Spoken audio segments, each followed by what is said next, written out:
Hello, it's me, Jess. Welcome to my channel. Hello, welcome to my channel. This is our weekly live stream. We do this every single Friday where we get together, we ask a juicy question of the universe that is hopefully helpful to us in understanding ourselves, our relationships, the world around us. Ultimately, in my opinion, when you get right down to the root of it, all of those things are the same thing. Usually we have a pretty good time doing it. So hello and welcome.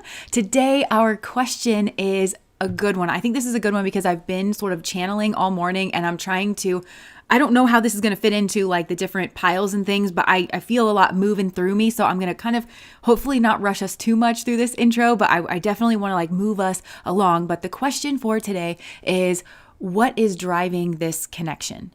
What forces internally, externally, what can you see? What can't you see? What is truly driving this connection? And hopefully answering that question will help you understand other questions that you might have floating around it, and or to be able to like kind of connect the pieces together in a way that brings things into focus a little better. So with that said, let's go ahead and move into the reading. We do have an anchor card. So I'll put this up here. You can get a solid look at that. The anchor card is not one of the piles. It's not one of the choices. Sometimes an anchor card just falls out whenever we're getting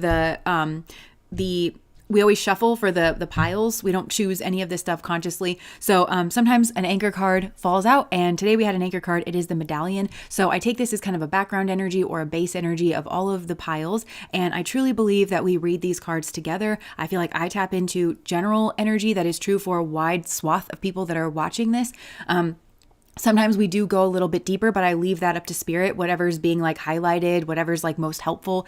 But you might also pick up on different messages that might be specific to your situation or like a subgroup of the situation or anything like that. So feel free to share in the comments if you're picking up on anything yourself. But this anchor card might play into that because you might see this anchor card flash up in your mind or something that you're kind of getting from this. You'll understand how it kind of taps into the other energy that is coming up in the reading. So I like to let you get a good look at that. And then I'll go ahead and put the choices up. These are our actual piles. So pile number 1 is the self, pile number 2 is the maiden, and pile number 3 is the cave.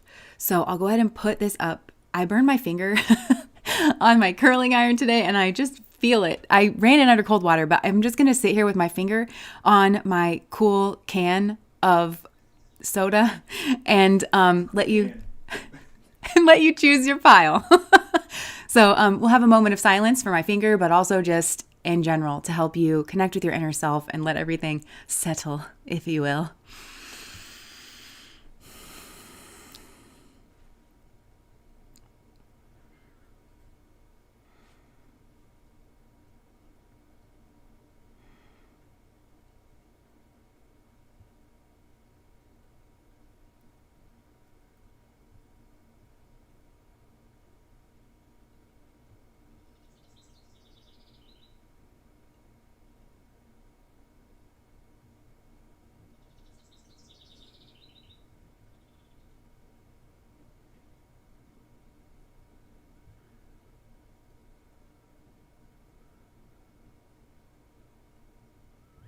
All right, then whenever you're ready, you can open up your eyes and be drawn in to whatever pile or multiple piles you're drawn into.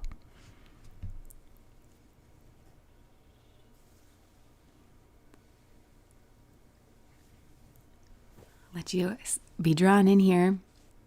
Good morning from Casey Mo. I'm from Casey Mo. I'm from outside of there. Hello. The rain be wavy. What's up? I'm grocery shopping, but I'm here. Get us a bag of chips, girl. All right. So if you're ready, I'm just going to take a little drink here. Get all charged up. We also got people coming in from Lake Powell. Lake Powell, I want to go there. Yeah, there you go. I actually really do want to go there. South Carolina. Oh, I love this. New Zealand. You've taught me so much patience in myself to realize my impulse to overthink and over-apologize is my light. Take your time, girl. Chaos Coven Fridays are officially on my must-stick-to new habits. Oh my gosh, how sweet. Okay, good morning, the Bayou. Okay, so let us go ahead and get into this. Pile number 1, the self. Dang, my finger. Okay. Let me clear my throat. Okay, so what is not motivating, what is driving this connection? Those are kind of two different things. Should I get? What deck should I get? Okay. I'm kind of hesitating on the grabbing of the deck because I kind of feel like I should channel because I've been channeling all morning. But I grabbed this deck here, and at the bottom we've got breaking cycles. So I feel like breaking cycles, a drive to break cycles, is what is driving this connection, ending harmful patterns, freedom from repetition, new beginnings. It stops with me. So I feel like this is actually an individual cycle, but our individual cycles play into our collective cycles, and collective can be, your family that's around you, but also broader collective patterns. But if we want to change broader collective patterns, we have to start with the man in the mirror. We're asking him to change his ways. And you know what's sticking out to me is that I'm saying him. And primarily we're a group of feminine people here, but this is kind of standing out to me because if you'll notice in the self card, we have this inner self, but the self is what? It's a shadow. Like it looks like a void. It's like darkened out. It's the shadow. It's the inner shadow, but it's like the pearl. Oh my gosh. And Mega Moose was just saying like, you made me realize that this thing that like my tendency to kind of overthink, that was actually my light. The shadow can oftentimes work like that. The traits that we kind of like shove in there, we can sort of demonize them and like disassociate ourselves with them. But when we reintegrate them, when we do the process of reintegrating them, we kind of realize that it is our light, or that it is our strength, or that it wasn't trying to sabotage us. It was trying to integrate itself. It was trying to be seen in its fullness. And so I feel like there's something here like that's going on. And actually, I have been learning a lot about the shadow. I've just been like kind of going down a rabbit hole, and I've just sort of surrendered to this process. I've just noticed so much that spirit will send me on what I call a wild goose chase, and I don't really realize that I'm even collecting little eggs for us here. Like it'll just kind of come up where spirit was refreshing my mind on something or bringing something to the forefront. And as it so happens, I have been going down a rabbit hole on shadow, and our shadow, when we stuff traits into our shadow, those traits can kind of like take on a mind of their own. So it can have its own drives, its own values, its own wants, similar to yourself and your personality. So I feel like there's something here about this situation, and I think this is like a relationship, but there was like a broader situation that played out here, and I'm hearing that word collective.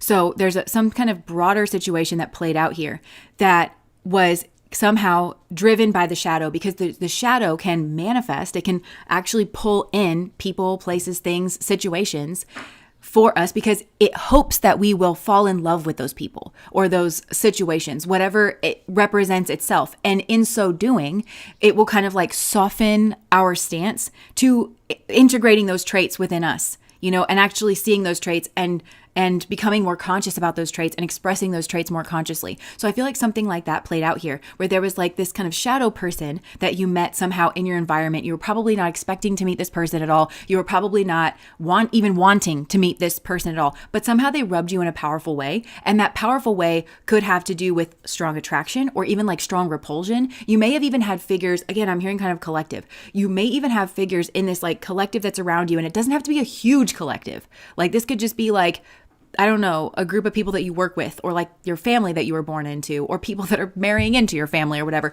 So there's probably a powerful like attraction, but then like a powerful repulsion, maybe playing out even in one person, because that's how the shadow tends to manifest itself. It's very plutonic in that way. And so I think like something here has gone on where I think we're introduced to your shadow in another person, certain traits that you have like repressed in your shadow. And actually what I'm getting is like kind of an interplay between, I want to say, not just the inner child, kind of like an inner child, but it's more like the eternal child kind of archetype and the warrior archetype. So these are not meant to be mutually exclusive. It's not like you're supposed to get rid of the inner child archetype altogether, or you're the warrior archetype altogether. But there's a spectrum of the way that each of these archetypes can express themselves. And so on the extremes, you're going to have more out of balance expression. And the terminology in all this like Jungian world, in terms of like those shadow traits, is like a repressed shadow or a possessive shadow. And you may feel those traits inside of you. Maybe you felt possessive over yourself or over somebody else, like here in the situation. So especially if you're like repelled by somebody or like repulsed by somebody, then whatever this shadow trait is that you're responding to, maybe there's a sense of feeling possessive, like over yourself. If you're really repulsed by somebody and you're like, I feel possessive over this myself, or maybe it's another person and like that person or something that you're really repelled by, like is up near like your person or something, and you might feel possessive over your person. And I'm saying your person because it's possessive, right? But it's like that could be your child, your friend, your lover, your potential lover, your teacher, your, boss, like whatever. And so there's that feeling of like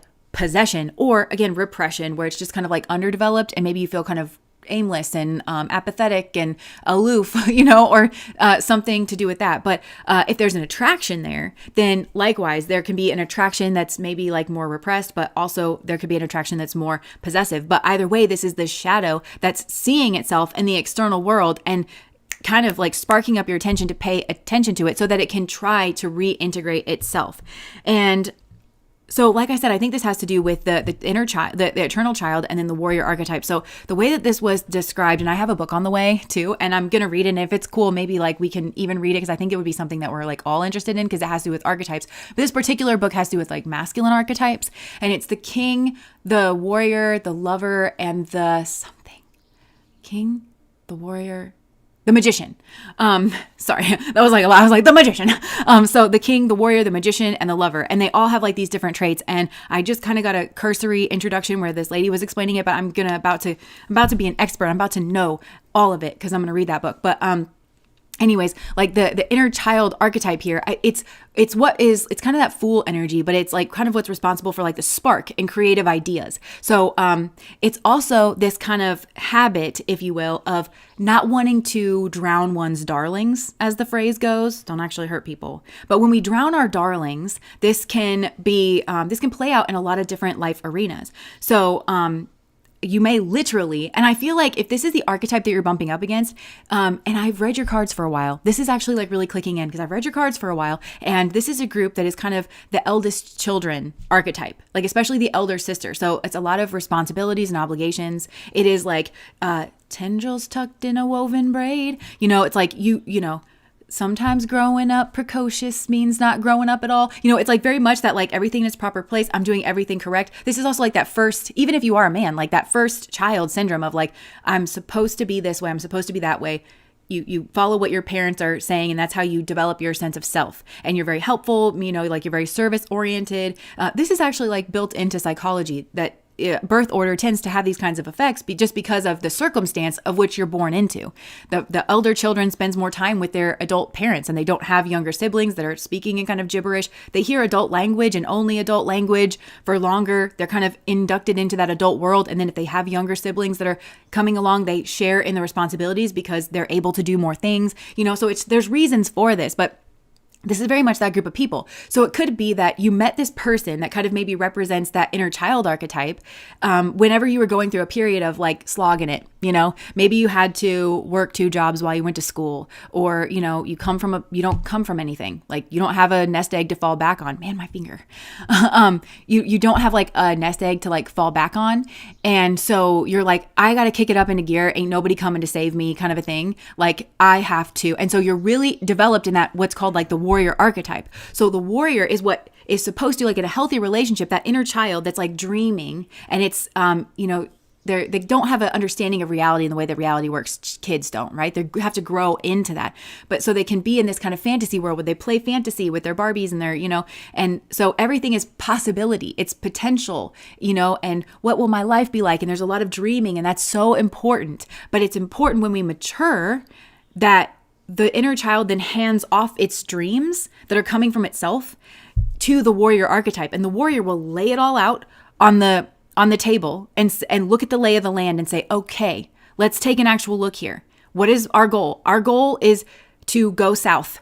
Okay, so if I'm looking at the landscape here, I can drown a number of my darlings right off the bat here, because some of them have me going north and I want to go south. So we can go ahead and drown those darlings. Now, there's a possibility that maybe none of my paths are open up here, and for some reason I might have to go north to go south. That's always a possibility, but I can start filtering that out right then and there. Okay, so there's this one that's like really on my, okay, so if I play that out, I got to go through the mountains. All right, so that's not really going to work because the mountains get real swampy this time of year because it is it's the monsoon season. And so if we go through the mountains, I either have to wait if I'm going to do that. And while I'm waiting, I can gather resources and say my goodbyes and everything. But if I'm going to go through the mountains, there's going to be a lot of mosquitoes and potentially malaria, and then I'm going to have to turn around and go to the hospital anyways. So maybe that's not what's going to work. So then go over to the next option. The warrior is a culling kind of energy. It's strategic. It understands how to allocate resources. So that's where you start to take those fantasies and you actually start to turn them into reality. So when you don't make that turn in whatever area of your life, and again, I think for some of you, there may have been a person here where it's like maybe really direct. And what I mean by direct is like, in terms of like the drowning of the darlings, again, this is a phrase, don't hurt anybody, but like is in relationships, well, he can't drown any of his darlings. He can't choose a path. He's scared of commitment. So it's like he can't decide on what version of himself or herself that she wants to be, because all of it is like, well, I could be that, that person is like rich and has access to things and I could be their paramour, or like this person over here is, they're serious. And if I was their partner, I would be this kind of person, so they keep everybody kind of like there, as a potential. So maybe you dealt with somebody like that. And there you are just kind of sitting there, like you feel like you're choosing this person, like waiting to be chosen. And this person's like flirting with other people and keeping doors open with their exes and stuff. And after a while, you notice like more people are even coming in because this person has an inability to drown their darlings. This can also play out in like the career field and stuff where it's like, well, what path do you want like for yourself? You have to drown some darlings, so you have a lot of natural propensities. You have things that you're interested in. You have things that you really respect in the world. And so like where those are going to congeal in like different ideas. And so you really have to pick one. So the inner child, when it sits in this at the starting line, and I feel like that's what's kind of gone on here. Maybe there's like a starting line, or maybe you kind of started with this person, but then only to find out that they weren't drowning their darlings, that like you thought that you were building something, but really this person's 1 foot in, 1 foot out, or all of a sudden they leave or they ghost or something like that. It's because they keep these like other options, and then the reality starts to set in and they're like, but the fantasy felt so good. So they run back to the fantasy, and that's probably like another person. And they think that it's like this other person, like, okay, this seems to be a better fit, but then it's always like kind of turning over because they're addicted to that fantasizing. They're addicted to the fantasy stage. And this can also be like an overemphasis on success without effort, because they just want to go straight from being the child and being like undeveloped and have no work ethic, no life experience, no grit, no grind. They don't want to go through the grind because the grind isn't the fantasy. And it doesn't feel the way that the image looked in their fantasy. And that's part of growing up, is you realize that it doesn't. So they become obsessed with this, like, whether it's in themselves or they become preoccupied with other people that seem to like not have to work so hard because their parents are rich or something like that. Because they want to go straight from being the child and being this undeveloped potential into being the thing that they want, when really, so this is the way that she described it. It's an over focus on the ends and an under focus on the means. So they're not grounded in reality because there's a journey to get there. And that journey is the means. And a lot of times it's the obstacle is the way, the grit is the hard work. And you pick a path, any path, and you devote yourself to it. And in devoting yourself to that singular path, you have opportunities to develop maturity, because you realize that life isn't all sunshine and rainbows, but you also learn that adult skill of how to navigate through it. So if you're the person that is stuck in this eternal child phase, whatever this situation is, this something that's representing the inner child of the warrior archetype, this is somebody who is gritty. This is somebody who is probably like, why do you have so much time to sit around and fantasize? How can you respect yourself like that? Do you have we only have a certain amount of time and energy. And if we want to actually live our adventures in the world, if we want to actually have these experiences that we daydream about, really live them, we have to start now, or like somewhat close to now, because making that come true is a whole ass process where you have to see the lay of the land. You have to map out your obstacles. You have to gather resources. And then when you get started on your path, not everything is going to go smoothly, but like with the inner child, and they'll be like, no, I don't want to talk about that. Because it's not fun. I want to play G.I. Joe, and you're like, I'm the warrior. We don't play G.I. Joe. We G.I. Joe, and so you got to drown some of your darlings. And so I feel like there could so if you are stuck in this inner child phase, you're really attracted. Your shadow has drawn in somebody who's good at the warrior phase. And yes, there's an exchange that potentially needs to happen here where somebody needs to because it's not about throwing out the baby with the bathwater. It's about bringing things into balance, so getting, it's so that you integrate the warrior. You're like, that's actually really attractive. somebody that can drown their darlings, somebody is like that you're probably drawn into like their self-determinism, the fact that they make things happen. And you're probably like, whoa, how do they do that? It's a mystery to you. Well, they don't sit at the starting line. They don't sit at the fantasy phase, and they choose a path, any path. Yes, there are paths in life that are absolutely the wrong path. There are paths in life that are absolutely the right path. And then there's all kind of paths in between. And even if you choose the absolute wrong path, at least you're doing something, Jane. At least for once, you weren't the perfect little, like everything wasn't perfect. You got into the grit and the grime of life. You applied yourself. You got stung. You got thrown back to the starting line. You learned something, but you're learning and you're maturing. And so you're not ever going to choose that super wrong path ever again. You're at least moving forward. And I'm kind of seeing this in my mind. For those of you that are old enough to remember the commercials for Year One, the movie Year One with Jack Black and our little millennial king. I can't think of his name, the little guy, Michael Cera. So I remember this one scene from the commercial, and of course it's in the movie too, but there were like, it zooms in on Michael Cera's hair. It's like somewhat blowing in the wind, and he's like, whoa, oh my gosh, like I could throw up, and then zooms out and they're just like on this raggedy ass little cart being pulled by 2 oxen. They're going like 2 miles an hour. But the joke is that it's like, oh, they invented the wheel and the cart's moving and things. They're not just like on foot. And so that's what I'm seeing is like, there could have been a situation here that played out between like this eternal child and the warrior. We haven't really talked about the warrior yet, but I feel like it's self-explanatory. The warrior needs to re-engage with its inner child. We'll talk about that in a second, but it's like, so there could have been some type of situation here where it's like somebody is like waiting for somebody to make a choice, any choice, like whether it's like to choose them or not to choose them. It's like, cut me loose, drown me as a darling, or drown other people. But it's like absolutely nothing is happening here, but you might not realize it at first because that inner child sucks you into a fantasy. And this is where some of you might be confused. It is a bit narcissistic. I feel like you can kind of see, not that this is the only way that this could develop, but you could kind of see how like the person who's stuck in the inner child phase, it becomes a bit narcissistic because they're not actually like investing in anything. And these fantasies that they engage in with all their darlings, right? Like whether it's actual people or whether this is like the career paths that they could go down. I could be this, I could be that. Like all of it is this like self-serving, narcissistic, jerking it kind of fantasy without anything. You have nothing to show for it except for maybe the cart, so you could have met somebody like this and thought that they had some potential because they had the cart in front of you.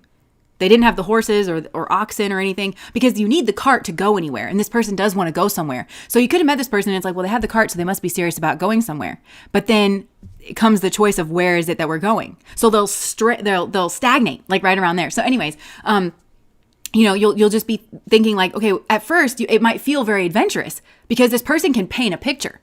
This person can say, well, I'm going to do this and I'm going to do that. And you'd be like, wow, like this person's really going places, But then after a while, you realize it's just talk. It's just fantasy. This person really is actually clueless.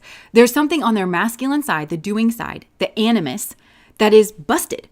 Like from the actual like fantasizing, which, they say that success is 1% innovation and like 99% perspiration. The perspiration is missing with this person, and any perspiration that they do, it's like keeps them stuck in place, and I feel like there is maybe like a schmegsual energy here. So maybe it's like you guys do a lot of schmegs and it's like, but it's all this kind of like glorious fantasy world. But then you kind of realize that you're not going anywhere. And the only adventures that this person has and intends on having are the ones privately inside their own mind where they look at the image, the narcissus of what they could potentially be. And they're just stuck there. And so then over time, this is going to get more and more pronounced because people are going to move from that space around them. And then when they look into the mirror of reality, they look uglier and uglier to themselves. They don't want to look in that mirror of reality because they haven't developed themselves. They haven't chosen any path, or the paths that they've chosen, they don't go down. They go down just far enough to realize that it doesn't feel as good as the fantasy. And then they go right back to the starting line.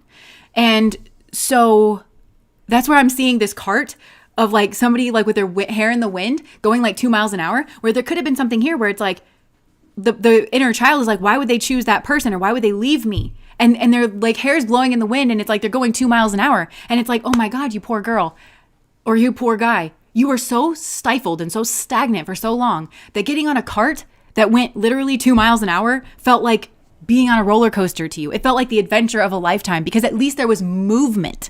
At least there was something happening in the external world. But there's somebody that's like fused with the internal child thinks that there is movement in the world around them when really it's just, they're just masturbating their own fantasies over and over again and they refuse to drown their darlings. Either in like the career. So they need to learn how to do that. In order to do that, they need to fall in love with that warrior archetype inside of themselves and outside of themselves. But I also feel like there's a horrified, when they watch the warrior drown a darling because they know that it's like not going to work out. Oh my God, you're the worst thing. Like, how could you do that? And the warrior is like, oh my God. It's like the person who would have to kill a chicken, like so that you could eat later. And there's one person freaking out about it. And this like, they're a purist, but like in a way that is just not tethered to reality. And it's like, and the warrior's like, okay, so you need me to do this and I'm doing it. And then you're freaking out. So that's like, they'll watch the warrior drown a darling, like maybe sabotage a relationship with somebody or, again, like kill off a career path or something. But if this warrior archetype is what's shoved into the shadow, it's going to have its own drive. And its drive is against what the conscious drive is, which is the one, if they're so merged with the eternal child, to stay in this like fantasy land, everything has to feel good all the time. You know, they want to feel this magic of like the promise of a new idea, but the new idea turns into grit, you know? So and they'll also probably misunderstand the warrior. So like they'll say things like, why are you always bursting my bubble? And the warrior's like, of the two of us and of everyone else around, there is nobody more invested in your dream than me because I'm the one making it happen. But it's just practical and you don't recognize that. And you've demonized me, you know? So I feel like there's something here playing out where it's like you misunderstand each other. So looking from the warrior side, the warrior is probably somebody who's used to cutting their way through the brush. They're really, really acquainted with the brass tacks of reality. And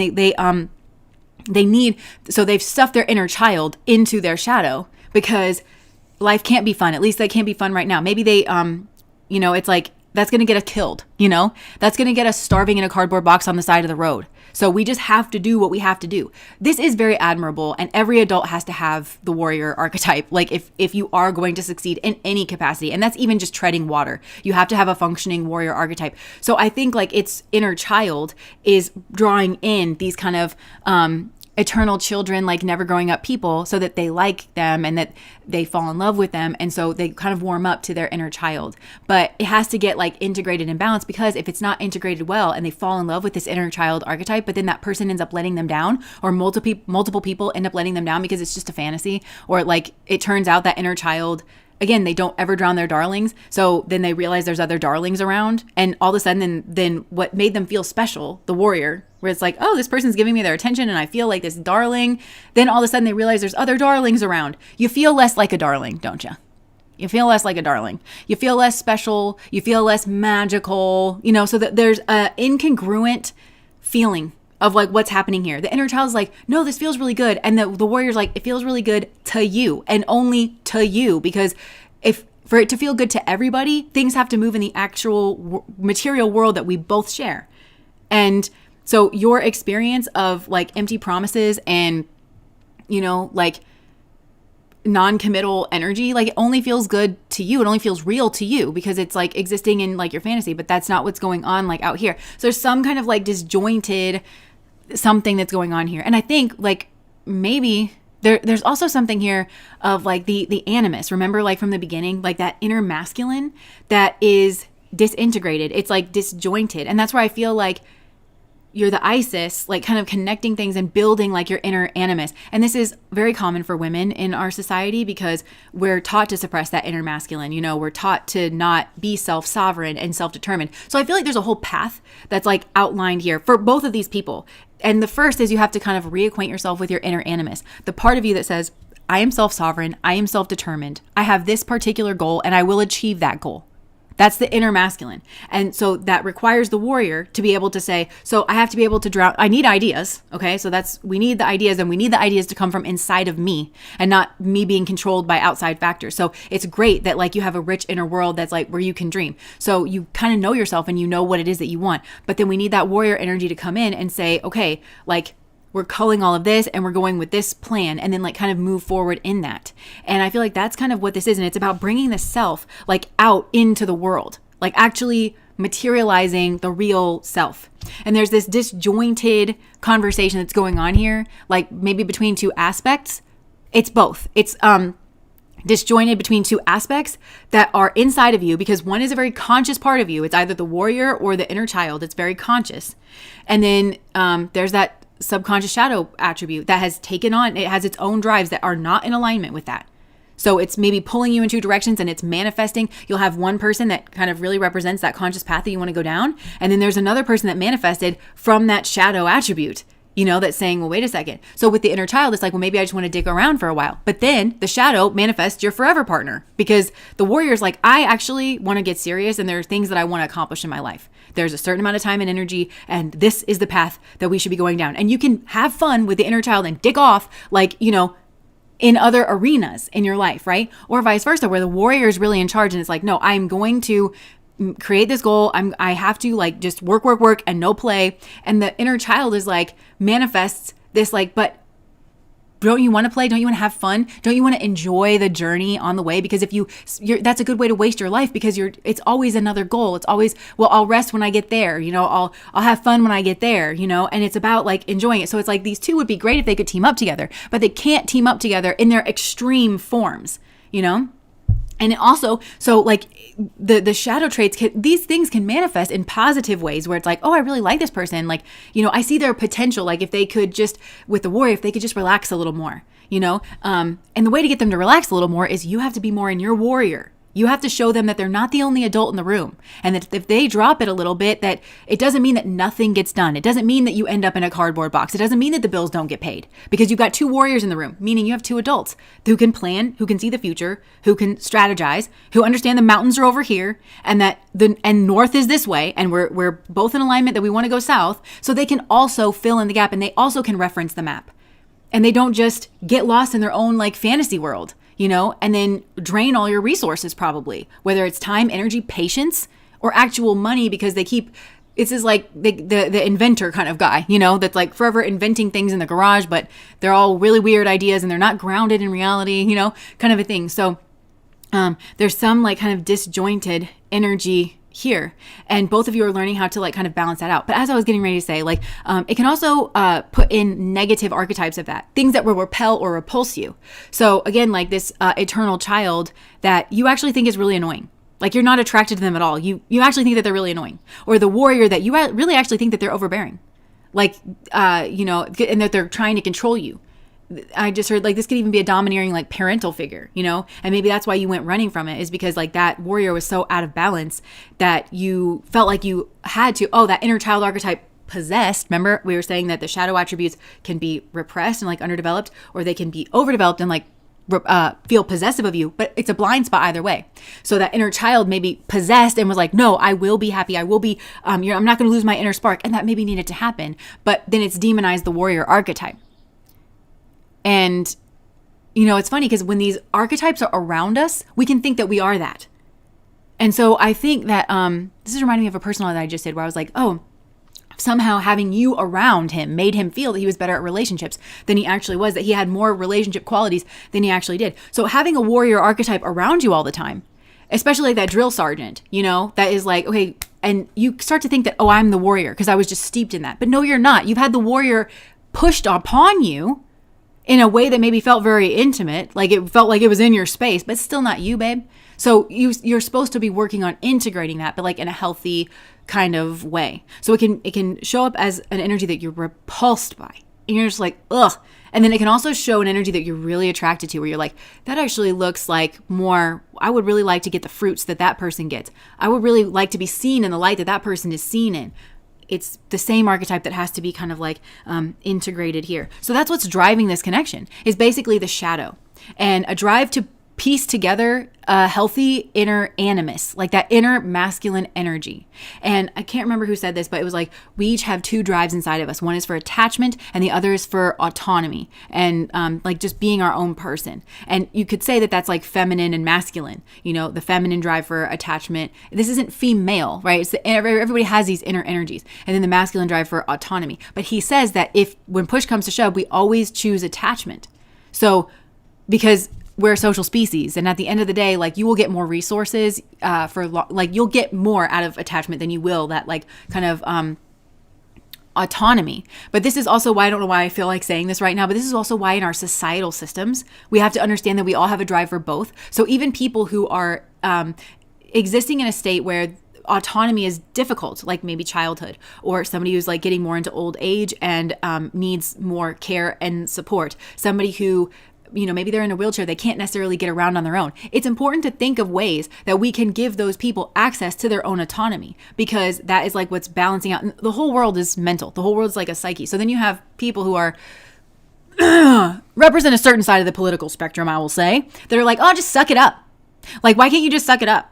Like, you're draining our resources. Why should we blah, blah, blah? And then like you end up having all these repressed things that like pop off like into society. It's things that like they don't understand the way that like not just the world works, but people work, the psyche works. And basically, this is all a psyche. Life, and this is in my opinion, life is all a psyche. We're here doing God's shadow work. We each represent different aspects of God's psyche that are kind of bouncing around and interacting with each other and kind of playing all this out so that God himself, herself is becoming more conscious and more awake and more aware. And this is kind of what we're all doing here. It's all sort of mental, and we have to learn how to see that, in a way that is deeper and more integrated, and we have to keep like working towards that path. So I feel like that's what's going on here, is like people are trying to reach towards, with the medallion, there's always to me like an energy of family. I always think about like a family heirloom or something. So it could be that there's like somehow family in this, where this family is trying to congeal and like be more cohesive, but you have people with different personalities, different needs, different flavors. And you notice like in family psychology, there is, these things are kind of mapped out. You got the scapegoat, you got the golden child, you got the eldest child, the middle child, and the younger child. Those are archetypes in your mind. You know exactly what I mean when I say the middle child syndrome. Of somebody just getting completely like overlooked and they're kind of just invisible, or the younger child that's like babied, too much, or maybe does like act out. They're not as mature in certain aspects. And the older child that is like extremely mature. You can also have like different family systems where like the kids are really, really far apart in age, and they can, like in my family, I feel like we have 3 elder children. There's four of us siblings, and we all have like different dads, and we were born far enough apart that I really do feel like my family created like 3 different elder children. So it could be even like things like that. But yeah, so it's all like this like shadow kind of attribute. So I feel like you met somebody here in the shadow attribute of whichever one it is. And they could have, okay, so I also think that there's something here that plays off of options. And this is in whatever arena. So this could be like, again, relationship, like you both maybe understand that each other has relationship options. This also could happen in career, right? But like, just to keep it simple, and because this is a love channel, like, okay, so you both maybe have other relationship options, but that eternal child and the warrior archetype, those are going to interact with those options very, very differently. And both of you may have felt, not chosen, like, or that somebody was entertaining another option or like cut you off. You both may feel that, but it would be very different. So that eternal child, they never drown any of their darlings. So like if they feel like you're not giving them enough attention, they might go dally with somebody else in order to get your attention. That's the way they operate on the inside. But the warrior, if the warrior is attracted to this inner child person and they start to see certain things, that warrior might cut him off, because the warrior would just play that out into the future and see this isn't going anywhere and just cut him off and then entertain another option. But it'll be a lot more pragmatic. It'll just be like, I'm not buying into the fantasy, which will really hurt the inner child. It's like, I'm not picking up the fantasy that you put out here. I'm actually seeing the brass tacks of this. I saw something here that made me realize that I thought we had a similar goal. And it will feel like that with the inner child, the person who represents that, because they see themselves projected out into any future that their partners kind of project out. And they're like, ooh, that looks really good. But what's weird and hard to understand is that they do that with everybody else too. So everybody feels like they have somebody on their side, somebody that's like their friend. And then, so if you do end up in like a third party situation, in however that happens, say like this person does go on the path with you for a while, but they're really wishy-washy, and then reality sets in too much and they just feel overwhelmed, but it's your fault, and they never really wanted any of this to begin with, and then they like go get with somebody else, and then they're fully merged with that person's goal, and you're like, is this even the same person? And then when you talk to them, they start criticizing the goals that you like had together, but then they're all full in with this other person's goals, and you're just kind of like, I thought, your warrior self, you're like, I thought that we had these conversations. I thought that you were on the same page. I thought we wanted the same thing. But this person was projecting like a perversion of themselves in the future, and they expected you to kind of do all the work, really. They wanted you to bring them all the way to the finish line. They resent you for not being able to do it. Was this person helping? No. Were they resisting? Probably. Were they sabotaging like the goal that you were trying? Probably. But they can't see it. It's a blind spot in their own psyche. And so they get mad at you, and then they go over with somebody, and they think that they're going to solve their problems by choosing somebody else. And the words like starting line, it's really coming through. I just feel like this person dawdles at the starting line, or they're forever at the only thing that feels right to them is the starting line. So they'll deviate away from the starting line, or they'll get in your cart, because you maybe have the warrior archetype. If it's the woman or the man, whoever it is, they would have a cart, they would have some oxen, they would have a goal, they would have some provisions. Okay. And not just like, so for instance, you could have a girl who wears ballerina tutus every single day. And she could be the warrior archetype, and she might be dating a guy who wears camo fatigues, and he could be the eternal child. And maybe he knows how to use a compass in real life, and he knows but he's the eternal child when it comes to actually like his psyche meeting the actual brass tacks reality of life. This is what I'm talking about. I'm talking about an inner reality here. So, but whoever is the warrior archetype, it's like they have a cart, they have horses or oxen, whatever. Like if they want to till a field, they've got their oxen or whatever. Or they know they got the kind of horse that's going to till a field. If they're going across country, they got whatever horse is going across country, because they have a goal. And they have a plan, and they have the stuff that they need, or at least as much stuff as they could acquire to make that journey as successful as it can possibly be. And so I feel like the eternal child could be persuaded to go with the warrior. And then the eternal child might be like, well, you persuaded me against my dreams. Meanwhile, this eternal child has dreams. If dreams could buy pasta, you'd be pretty fat by now. Like, it's just like they have all they run on is dreams. And so they're like, but I thought this dream was going to be reality, not because my own inner warrior was on, but because yours was on, and this looks like it was going somewhere. And you didn't get me all the way to the finish line because I wasn't contributing. You had to do all the work for two people. I didn't bring any provisions. I just ate half of yours. So like, then you're probably upset with this person because again, they didn't bring any provisions. They just ate half of yours. You had collected provisions, but this person, they made themselves into whatever you thought was going to be helpful so that they could go. The other thing that I want to say here is like, eventually these darlings are going to start drowning themselves. And I feel like that's going to be shocking for this eternal child. So if this is like career paths, let's say, as they get older and they don't develop themselves in a specialist kind of way, they don't kind of like, say I'm going here, and then they really develop themselves to that path. Certain career options are going to start drowning themselves. They're going to start to die off. They're not going to be viable opportunities. And you can picture that in your mind of like, little damsels like grabbing cinder blocks and sinking themselves with it, and how horrifying like that would be. Like that's kind of what it is. But it's also like, say in a relationship realm, there's going to be, let's say there are women here and this is a man, they're going to catch on to this, where they're going to start to realize like nothing ever changes. This is some type of weird hell. And 5 more people have come into the auditorium. And why are we in an auditorium? It's like, I can hear myself echo in here. I can hear thoughts echo in here. There's so many fucking people that are like potentials here. And this person kind of led me on, or they're keeping me like around because there's something here that has not been clear. It's not been made clear. It's not been ended between us. Like, because this person hasn't revealed enough about themselves so that I can disqualify myself and move on, or this person hasn't like disqualified me. So now there's just more and more of us kind of gathered here. And the longer that you're in there, you entered in as a damsel, but then over time you start to feel less damsel-y. You start to feel less attractive. You start to feel less confident. All those hopeful, like, because the promise never comes through. I just heard all he ever feeds us is hope. I'm really hungry. Like, you're all looking at each other like, I'm really hungry. Like, all he ever feeds us is hope. And then like, eventually you're like, you see Meg is sitting over there by the cinder blocks that this man is supposed to be using to drown his damsels, and you're like, Meg, pass me a cinder block. Come on. And then Meg's like, I think I might want this cinder block. And you're like, you better pass me that cinder block before you use that cinder block. I want one. And then you hear somebody behind you that's like, psst, Jess. So you have a whole assembly line of people just passing cinder blocks, drowning themselves. And the eternal child's like, wait, where's everybody going? And you would rather this than me? And the answer is yes. You rather get on that cart with the that's boring. You rather go with him. You're going 2 miles an hour. But like, meanwhile, whoever got on that cart with that other guy that's going 2 miles an hour with his oxen, and it just seemed like a regular life. Her hair is flowing in the wind, and that looks really nice to everybody who's been stagnating in this weird perpetual hell where all he does is feed you these like grand fantasies. And it's like, we were going to build the Egyptian pyramids together. Have fun on your oxen. And she's like, this is at least going somewhere. Like, you're not going anywhere, honey. That's the truth of you. Like, that's like really what it ultimately is. And so I think for a lot of you, you might even be in this position where you are the damsel and you're like, Meg, baby, you pass me that cinder block, okay? Because I got to take myself out of this perpetual purgatorial hell where I am fed nothing but empty words and fantasies. Then You might even have a situation where you drowned yourself, baby. You got out, you popped up into a new reality. And then all of a sudden, here he comes. Now, he's not in the auditorium. There's nobody else around.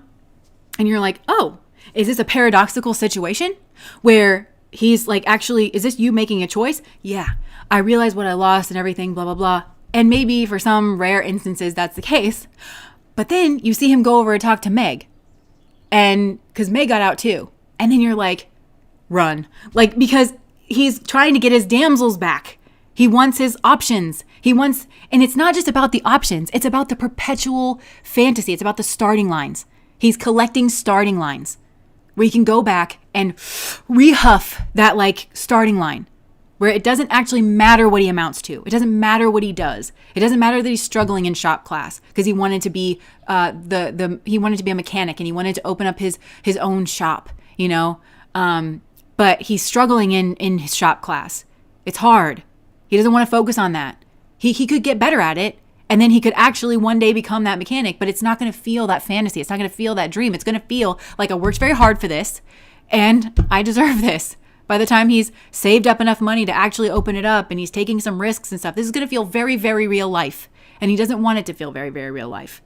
So, okay, I feel like you get the point here with this. Is there anything else the Spirit wants to say? This is about breaking cycles. So it's about breaking cycles of being addicted to this inner child energy that somebody kind of brings in, where you're like, that was kind of a pop of color. That was very nice. But connecting with it inside of yourself and integrating that inside of yourself, and then looking for other people who show a balance of that, and kind of recognizing like, well, I do need that little inner child spark, you know, to a degree in a relationship. That makes me feel hopeful and like it keeps me going, where like life can feel like a drudge, but it's got to be integrated and balanced. So now I know that I can't just get distracted by the cart.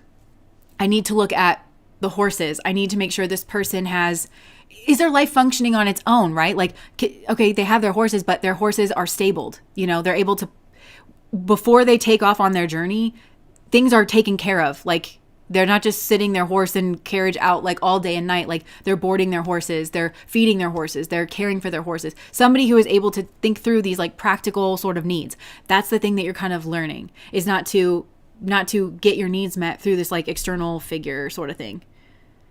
Look, sneaky link, hidden encounters, private meetings, discreet intimacy, nobody needs to know. So again, look, trust the signs and following your intuition.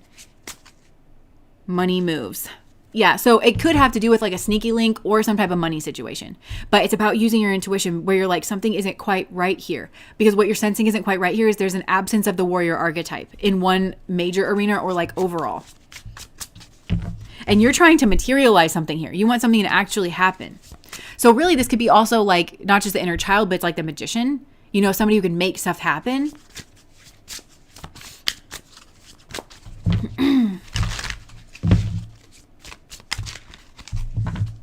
Okay. Oh, he certainly had a stable. Okay, anything else? Like hustle mode, booked, busy, and let it go. So I think for a lot of you, you need a rest. You need a break. You think that this guy's your soulmate, but really if you just go on vacation and book a massage, then you'll realize that your life is infinitely better. It's probably also less expensive than like dragging this whole ass man-child behind you. And you can just get your needs met in that way. And if you want a little sex, then just get a little sex on the side. You don't have to have a whole committed partner that's really not partnering. You know, you can't spell partner without part. They need to do their part, you know? So yeah, I feel like that is question 1, pile number 1. So, okay, let us move to pile number 2. It's a hell yes. I think I'm going to turn cannibal. Starving, being fed only fantasies and empty words.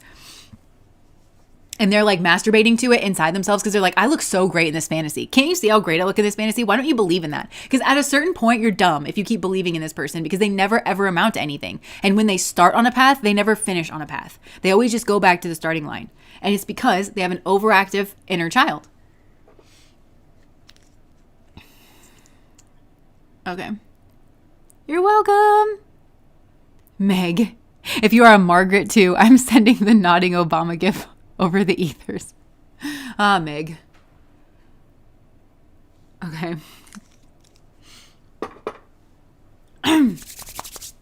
His darlings were all the women he got pregnant. Yo. And maybe he like goes back to all of them so he can like restart at the starting line where it's like, let's forget all that like fucked up stuff that I did before. Don't you believe it's going to be different this time? Like at some point you have to look at yourself in the mirror and it's like, why do I believe it's going to be different this time? This man is really not giving me any reason. Okay.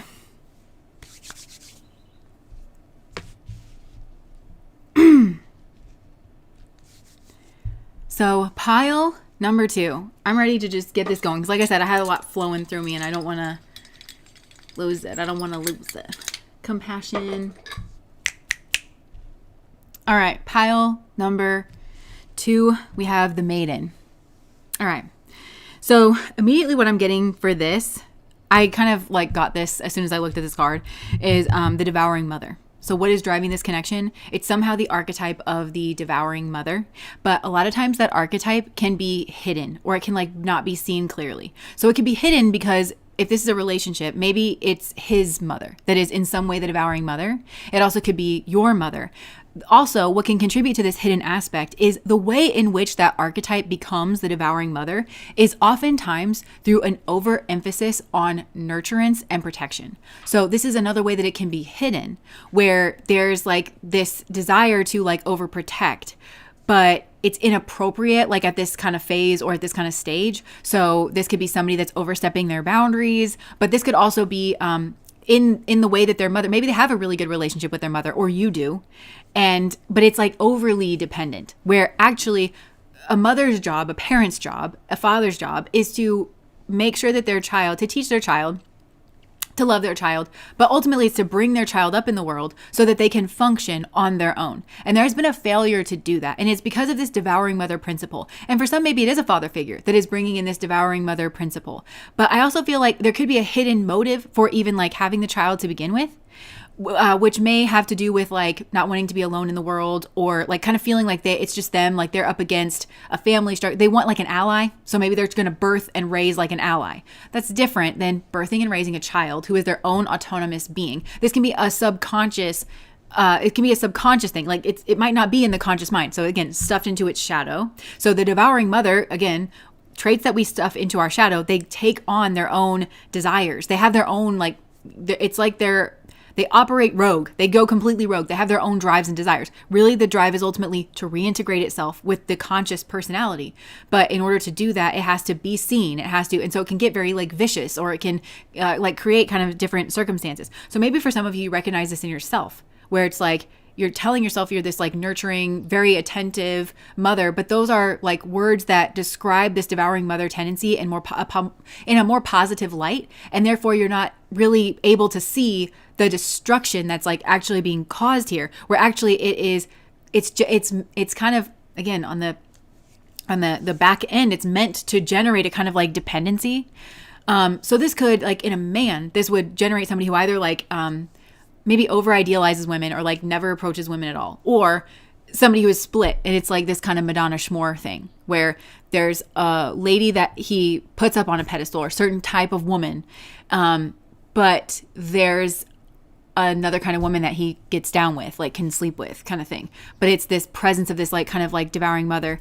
If it's a woman though, okay, so the way that I remember this being described was like like the Rapunzel in the tower situation. And the tower is such an apt metaphor because it's like she has to come back down to the ground. So if this is like if you're a woman and this is like an internal issue, there's something here with like the devouring mother. It could be like integrating like the princess and the bitch archetype into one. If it's a man and he's dealing with women, or he's dealing with a feminine, if this is like a homosexual relationship of whatever variety, but like there'd be one person who is like more the masculine, more the feminine. So it's either like within yourself, you have to integrate the princess and the bitch.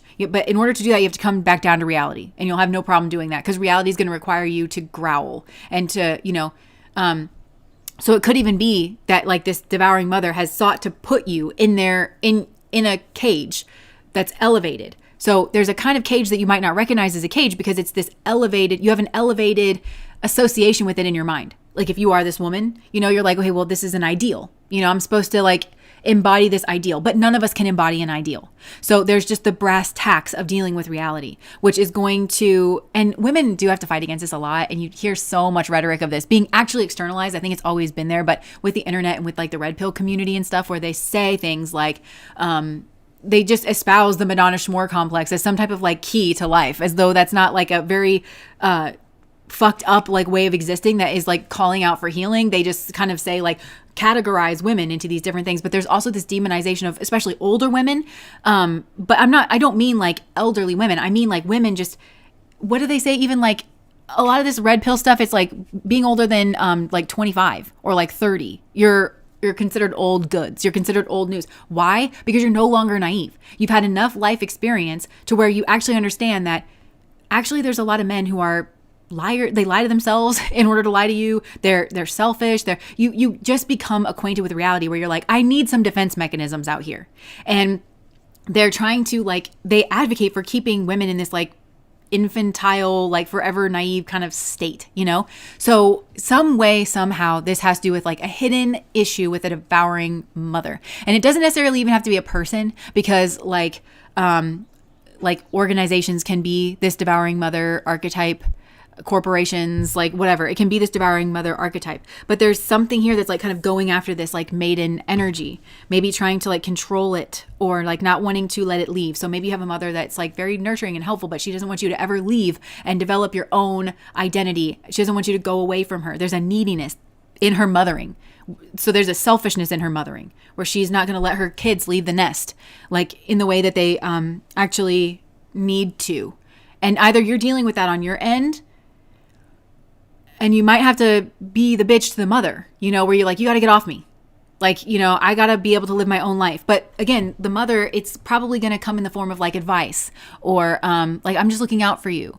But she's really trying to keep you for herself. You know, so you may have to sharpen those claws of being the bitch, like against her, where it's like, this is so sad. We've been so close and I love you so much, but I have to leave the nest. So if you're going to turn into my enemy, I'm going to fight you. Like that, you are the older one. Like you would hope that you are a little more developed now to where you could love me selflessly. But if you can't, I'm going to have to handle you, because I'm not going to like, you know, forever sacrifice my life on the altar of your neediness. That's not what you should become a mother for, you know? So, yeah, it's something here like that. And it even could be a man that is like experiencing that. But it also could be on his side where you don't quite realize it, or like he's got a devouring mother type figure that's not going to let him go and be independent and is actually threatened. I'm kind of getting in both instances, they're very threatened by the schmegdual impulse. So maybe they tried to kill that in you, or like they're just very threatened because it has the potential to move you away. And in the absence of our cultures and societies creating healthy rites of passage where we distance ourselves, not just from the mother is more of like a metaphor, right? So like the family, we distance ourselves from that pull. The schmegdual impulse actually does do that, but it's not just schmegs. It's the schmegdual impulse that leads to having a partner. That is like, it's cutting the umbilical cord and you move apart and you create your own life. So there are some family structures that are ill and they don't ever want that to happen. It might not be conscious that they don't want that to happen, but it is subconscious. So, okay. So what I'm getting here is there's a problem and you think it's this problem, you know? So, okay, if you're in a car and you think that you need to make a right turn, but you just can't seem to make a right turn, on the surface of it, like if somebody was trying to help you, they would be like, okay, they would describe to you how to take that right turn. They would be like, put your blinker on, start hitting the brake. You need to start slowing down, turn the wheel this way. They would be describing taking a right-hand turn. And you would be like, I understand all that. Like, what am I, a moron? Like you'd probably be asking yourself like, why can't I make this right-hand turn? It's because the issue isn't that. It's not that you can't make the right-hand turn. It's this devouring mother archetype in the background that makes you feel guilty for taking the right-hand turn. Or that makes you, I don't know, it's like something there that like kind of holds you back from that. It's like something else. But it's like masking. So I just feel that there's a problem here that's developed, maybe in the family, maybe with a partner. I think it would happen in those spaces. It's something that would cause friction with a partner or something. I don't know. There's some type of issue that's presenting itself. And I think probably the devouring mother herself would superficialize the issue. She's either doing that on purpose to mislead and manipulate. to throw people off the scent that the problem is actually her and her inability to let go and her own inner neediness. So she's not going towards meeting her own needs in a healthy, autonomous way. Instead, she's trying to maintain a clutch on her child or children and have some say and control in their life to navigate and to make them think that she's a good mother and she's being autonomous and she's hands off, but really she's not. So it could be that the mother herself is misrepresenting the problem and sabotaging anybody else who will tell the truth about what the problem is and actually be able to solve the problem. She doesn't want to solve the problem because she has it entirely in herself to say, I have this problem. This is entirely a me problem, that I've made a family problem or I've made my child's problem. It's causing havoc here. So it's like I could get myself into therapy and actually apply myself to how do I meet my needs autonomously? I need to identify what my needs are. Is it like kind of love and belonging needs where I haven't built my own life? Like I've just kind of been I've had my captive child for 18 years to where every single day I come home, I get to tell them whether or not they can leave and go hang out with their friends. And so they have to hang out with me a certain amount of time because they need dinner and stuff. Well, now all of a sudden that's going to go away. And so I can't let go. I can't release. So this is selfish. Also, it's like a non-functional person where it's like, I have to admit to myself that I'm not functioning. It's not my child's job to prop me up in that way. It's not their fault that, they're leaving me. So I feel like there's anger, there's possessiveness, here. So it could be the mother herself. But it also could be the child. Like there could be just a huge state of repression and denial here. Because of like trying to satisfy both of those drives. Remember what I said in the first reading where it was like, there's two drives in us, the drive for attachment and the drive for autonomy. So there comes different stages in our development where we're supposed to lean more into that autonomy in different ways. Like when you're a toddler and you're toddling around, that's you leaning more into your autonomy. Because if you've ever been around toddlers, you know that once they take off, they freaking take off. Okay. I used to be a toddler teacher. It was me and 8 toddlers and it was craziness because some of the toddlers they couldn't walk and they were pre-verbal and some of them had just figured out to walk. So walking out to the playground every single day was like my nightmare because there was woods over there and the ones that could toddle off, I can't keep 8 toddlers myself. So they could toddle off into the woods and I would have to get the ones I'm carrying as many as I can to the fenced in area. And then I have to go out there and collect these toddlers from this wooded area like wild chickens. Like it is insane, right? But that's kind of what I'm getting is like, they're supposed to be leaning into their autonomy. And they still have attachment needs. So it's like, how do we sort of balance that? And we meet different like thresholds of that throughout our life. So it also could be that this is really manifesting in a partnership where somebody should be able to meet a healthy adult partnership, but they're scared to lean into that adult partnership because the mother or the mothering impulse, whether it's coming from a father or from the family in general, has really taken up too much room.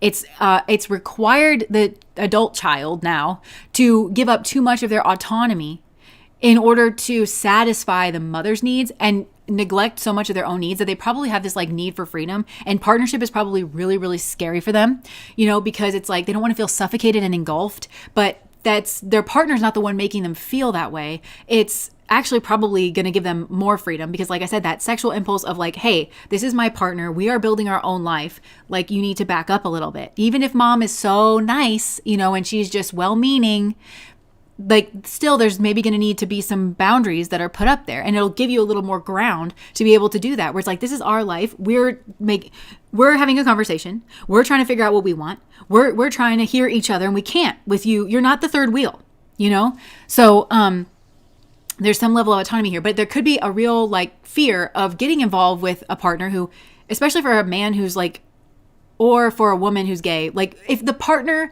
is the same gender as the mother, like so has some of the same physical like attributes of like femininity in this case, or if you say you grew up and you had 2 dads, like, okay, so if you date men, then and whichever dad was like more of the mother, that's like more of this engulfing type. So you see what I'm saying? Like if there's the physical attributes there, that's going to present like another hurdle because it's like, oh, you're going to be just like my mom, And I need some breathing room. Like I need my own autonomy here in a way, but I also have these attachment needs. And so it's like, it feels like it's somebody else's problem that somebody's like dumped onto a child, but the child doesn't know, like certainly didn't know when they were a kid as their brain was kind of like getting up and running.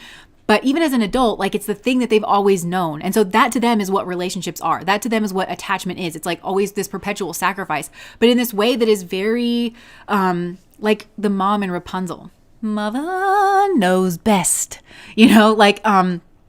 So I feel like whoever is doing this here, like whoever is trying to break away from this, it's like you have to go inside. You have to ask yourself what you want, what you need, if this aligns with what you want and what you need. And probably like working with a therapist will help, because I feel like you need like a professional level guidance of somebody who can just reassure you that it is normal. Because the mother and the family, they'll probably have a narrative that it is unhealthy and it's not normal for you to want to break free, but it'll probably be cloaked in like responsibility. You know, it's like, you owe me this, like, you're just going to leave your mother here. You're just going to this. They're always going to frame it in a way that makes you look like the bad guy, in a way that makes you look insane for wanting this. Like, they're always going to frame it in that way because that's the way they keep you under control, not because that's actually truthful. And it's very manipulative, like the way that they're able to kind of do that, because they take things out of balance. Like, that's what it is. It's like, yes, it is nice when people look out for their mothers, but people who can do that and have it not encroach on their autonomy are in a healthy, well-balanced family system. And so before that, you have to pull it back this extra layer of you have not provided a healthy, balanced family system. And so it's easy. I feel like the parent is also trying to blame the child when it's like the parent created the family system. They've always been in power in the family system. They have a fully functioning brain. They are the ones that are leading and guiding, but they're wanting to blame the child instead of saying like, actually, this child was up against some pretty fucked up shit, like coming from me. You know, this is maybe a mother that's not very self-aware, can't laugh at herself, can't take her own, like, you know, can't own her own bullshit, and just say like, even saying it out loud, you know, to like, I have to let you go. I'm holding myself back from saying a whole bunch of manipulative shit. Give your kids the keys to like break free from you, you know, and say, if this is what a real mother is, in my opinion, you know, where it's like, I will protect you come thick or thin. And if that means protecting you from myself, becoming too overbearing, then by God, that's what I'm going to do. So if I'm calling out all my plays just to sabotage myself, then that's what I'm going to do. If I'm going to say like, look, I'm resisting the urge to make you feel guilty about leaving me right now, because the truth is you are a young adult and you have to go find yourself in the world. You have to go make your own mistakes. You have to choose the people that you want to be around. And I will always be here for you. I would love to hear from you once a week, if at all possible. But I was young once too. And I understand like what this time is, you know, in your life, this or that. That's not what's going on in this family. It also could be a mother that is perpetually stuck in the maiden phase herself, where she hasn't, yes, she's had children, but she's never fully taken on the mantle of mothering in the sense of, I give to others like freely, you know, without thought of what I'm getting in return. And I feel like there's a parental aspect here. Again, even if it comes from a father, it's like they act like their place of giving comes from a place of true giving. Like, I've given you everything. This might also be parents that like turn basic parent necessities. Like, I provided a roof over your head, and you're like literally bare minimum of parenthood. And if you didn't do that, you would find yourself in trouble with the law in some way. Like, you would have had your kids taken away. Maybe you would have had jail time, or you would have some type of fine. You'd have to take some type of class, because that in our culture, that's considered the bare minimum. You do not bring kids into this world and then not let them live in your house. Like, and also you live in the house too. It's like, no, you provided the house for yourself, you know, but they act like it was this big sacrifice. Tasha, thank you so much for the super chat. This describes my toxic, covert, narc roommate that I've been trying to distance myself from. Yo. Yeah. So, but I feel like there's a kind of giving here where they're like, they give with a hook on the end of it. And then they turn around and say, I've just been so giving. And I think I actually don't think a lot of people buy into this. I think that this person puts off an energy, especially for people who kind of know this person a little bit better. It could be that some of these people are really good at fooling people, but I just don't think that they fool everybody. I think that there's people here, especially like other parents, you know, that kind of can hear like what is actually being said, or people who've lived through this themselves that are kind of hearing like the song and dance. They're hearing like, you know, they hear the hook in it, you know? And yeah, so that's what's going on here is like this person gives with a hook in it. And then they give in order to be able to say that they're giving, in order to manipulate, in order to have some type of like high ground to manipulate. It's not true giving. Look behind the mask. Yeah, this person wears a mask of mothering. And this might not, again, like Tasha was just saying, like that describes her roommate. This might not even be a mother, but it's like somebody here, like they give, but they give with an agenda. They give in order to receive, and then they turn around and say like, I'm so giving. But they just describe the act of giving and not the heart of giving. They don't like this joyful giving. They don't actually have that. This is also somebody who would describe the job of being a mother. Like, congratulations, you described the job of being the mother, but again, not the heart of being a mother. So what good is it, you know? Behind the mask, hidden emotions, concealing the true self, hidden emotions, right? Like there's hidden emotions here and they're concealing that true self. Their emotions, I think there's a fear of abandonment here. It's like, I love you, please don't leave me kind of thing. They're afraid to show reality. Nobody sees the real me. Yeah. And then maybe like this is the child who has to pretend like they're unbothered, but they're actually like really bothered because this is toxic love. And then they're going to have to, this becomes a family curse where then the child has to figure out all by itself how to try and break the patterns of toxic love. Look, side piece. Secret romance, hidden affairs, being the second choice, only late night calls. I feel like this is somebody who maybe even develops a pattern of like being the side piece or having side pieces or something because it's that secret, this is just for me kind of thing that they've had to hide from that devouring mother kind of energy. So, yeah, like, so maybe there's been like some type of an affair here. It could be a partner that is this like just devouring person where they give, but in order to like have control and they don't want somebody to be independent. They don't want somebody to be autonomous kind of thing. Look, clout chaser. Doing anything. Okay, so there's also like an unhealthy pattern of attention seeking here. Maybe it's like either in the mother maybe or the child, or maybe this is just like something that goes on in this family, unhealthy patterns around attention seeking. Fame hungry, desperate for followers, anything for a like. When they get triggered. Oh, okay, so it could be this devouring mother energy is misrepresenting what their child is doing because it's like, oh, they're just attention seeking. That does sound like something a mom would say about their kid, right? Like, oh, they're just attention seeking. When in actuality, they're not attention seeking. Okay, I feel like this is like a gaslighting or a dismissing of like real, genuine concerns here. Where the mom's like, oh, they're just attention seeking. Whenever the child is taking their autonomy. That's what it really is. They're taking their autonomy. They're not attention seeking. They're not acting out for attention. They're acting out to like take their autonomy. And it's triggering the mother figure here. But the mother entered into motherhood, I think, in a triggered state. I want to say that again. I feel like this devouring mother energy entered into the state of motherhood in a triggered state. And they expected their child to meet some type of need that their triggering was bringing up. So either they were in an abusive relationship. They didn't want to be alone in that relationship. So they created a whole being to, so that they wouldn't be alone. So they wouldn't be stuck in that mess alone. Anything to actually take charge of their own life and like get themselves out of that situation. Or maybe they baby trapped somebody. Because they wanted attention. Maybe it's that could be their attention seeking thing. And then they project that outwards onto other people. So it's like, well, I baby trapped this person because I wanted attention. Or like, I baby trapped somebody because I wanted to have a baby so I could have a baby shower. People would pay attention to me. People would fawn all over me, whether that actually happened or not. Because for some of these people are deeply unlikable.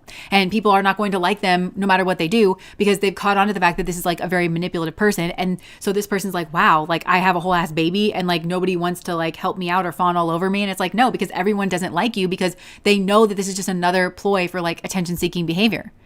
This could be somebody that was like a side piece. So there's internal needs that need meeting here. And it is I need to watch my language here, but I do think that it's atrocious to bring a tiny, defenseless, helpless being that you're supposed to be in a state of care and giving towards to meet your own needs here. I think this is a level of extremity where it's like, okay, that's crossed into a threshold of like unacceptable. Like it's gotten really bad. What I mean is like, it's so polar opposite of the energy that is needed to be a mother that it's probably abusive. Like this is from the jump, some type of an abusive, emotionally abusive, certainly dynamic that this mother has with their child. Do we have a weather scenario? Yeah, but nothing to worry about. Okay. We have a weather warning, but nothing to worry about. If I get up and run to the basement. It's just a severe thunderstorm. It's not. Okay. It's just severe thunderstorm. It's not a tornado. It's severe trauma. Yeah. Okay. So boundaries are needed here. So the way in which boundaries are communicated, or the need for boundaries are communicated, I'm kind of getting for some, this is like a single parent scenario, just for some. But the way that boundaries are spoken about in this family, I feel like for this devouring mother archetype, again, whether it's the mother, the father, the family in general, whenever a child asserts its boundaries or its own autonomy, they speak about it in ways that are gaslighting, but they also scramble the truth so that people who hear this are not going to then turn on the family, is the way that they would think about it, or turn on the mother or turn on the parent. So they frame things in a way where it's like, I know that you've seen these things. Like I've even seen them on like TV shows and stuff, like with Wife Swap or whatever. And it's like, we get all of our kids up at the ass crack of dawn with a whistle and we drill sergeant them because they need to learn discipline or whatever. Like, and whenever they try to assert a boundary, this is like Ruby Frankie, we take the door off of their room. Or because they don't have any rights to privacy. It's this controlling, abusive behavior that masks itself as a type of parenting. The Rain Be Wavy, thank you so much for the super chat. She baby trapped my soulmate. Always says, why is she doing this to me about the baby? Ma'am, this is a Wendy's. I called out the gaslighting. Ma'am, this is a Wendy's. So I just feel like the way the boundaries are spoken about, and that could be in the parent relationship too. So if somebody baby traps somebody, they did it because they want their target to not be able to have any boundaries. So everything's about the kid, and it's like, but so they use it to erode their partner's boundaries, where it's like, well, you can't say no to me is basically like, okay, you're trying to set a boundary. It's not your time to have the child and everything. Like, I know that you have this big trip coming up, and then I drop this bomb on you at the last minute that you can't go on that trip because our baby needs this or that. And so if you say like, you need to call a babysitter, you need to call your mom, this is your time with the child, and you hold that boundary, you're the worst parent in the world. You're the worst mother. You're the worst father. It's this or it's that. So it's just a way for them to control the narrative first and foremost, because this is somebody who will throw insults at you. But there's no self-reflection here, because really there's a huge gaping wound inside this person. And I keep hearing they entered into motherhood from this wound. So they did not enter into motherhood from a pure place of, I would like to be a mother to another human being. It's about my baby. Because if they did, they would be very choosy about their partner, wouldn't they? They're going to be really working hard not to get baby trapped, because they want their father of their children to be a good father, because they want to actually raise a good child. So being a good mother means being a good partner first, choosing well, like filtering out and choosing somebody who's going to provide for your child physically, emotionally, mentally, alongside you. That's part of taking that role really seriously. And that's no shade to people who didn't do that, because again, we live in the culture that we live in, and you might not have known better. The brain maybe wasn't fully developed, and you didn't have people telling you and guiding you this. Maybe you yourself got baby trapped kind of before you like woke up to the fact that you needed to be more discerning about like your partners. And also maybe somebody was putting on the song and dance to you like pretty good, and you didn't know how to like kind of check what they were saying, So anyways, but yeah, I feel like whoever this is, this devouring mother archetype, again, it could come from a man. And maybe you yourself have a mother wound. So if you are a woman and you got baby trapped like this, you could have a devouring mother wound on your side. But then this man is acting out this like devouring mother energy towards you, and through motherhood, devouring you and your autonomy and your personhood and things like that. But it's a way of control, not just the baby. It puts somebody here in a place of control, whether it's a father or the mother or a family unit or something. It puts somebody in a place of control, in a place where they shouldn't have any control. They're using it on purpose as a wedge, is what I'm hearing. And they're using it on purpose as a way of gaining access to spaces that they shouldn't have. It's very grapey, is what it is. It's violent. It's grapey, energetically. Like it's pushing their way into spaces. It's tyrannical. It's a way for them to push their way into spaces in other people's lives that they don't have access to and really should not have access to. Like, even if there is a child involved, like, people should rally around these other people to say, like, this person's really crossing over into some boundaries that they should not be crossing over into, And just because you have a child or just because this or that doesn't mean that everybody has to, like, fold around you. But I think that's what this person has found, is that there's, like, a way of people can't say no as easily, or they're so confused about what their role is, they don't know where to put the boundaries, especially if it's like a first child or something. I don't know. Behind the mask. So this is like a horrible way of trying to get their emotional needs met, because also it just continues to make them deeply unlovable, is what I'm hearing. Like unlikable, unlovable. They're trying to get love. They're trying to force people to love them. They're trying to get their hooks into people. They want everything their own way. They're bullying people around, and then they turn around and say, like, why does no one love me? It's like that. And that existed before pre-motherhood is what I'm hearing. That existed pre-motherhood, and this person didn't really stop and try to figure themselves out. This person needed, like, I'm hearing therapy. I think they needed a lot of therapy to figure out how to deal with that whole inside of themselves. And from that place, then enter into, some of these people would have even chosen, some of these people are disinterested in motherhood or like having a family. They're disinterested in that outside of the control that it gives them. And they would have chosen to go down a different path. And we actually need them to go down that other path. Yeah. I think they might have actually wanted a luxury life of some kind, or they would have been like really rich or something. Yeah, or they would have like opened up their own business or something like that. Look, CEO energy. Yeah, I think they would have found their like boss kind of thing, because this person is kind of bossy, you know. They're kind of bossy, but they want to boss people around in their like inner space. But actually, this person could be like a boss in the real world. So that's what's like hidden behind the scenes here. Is there anything else?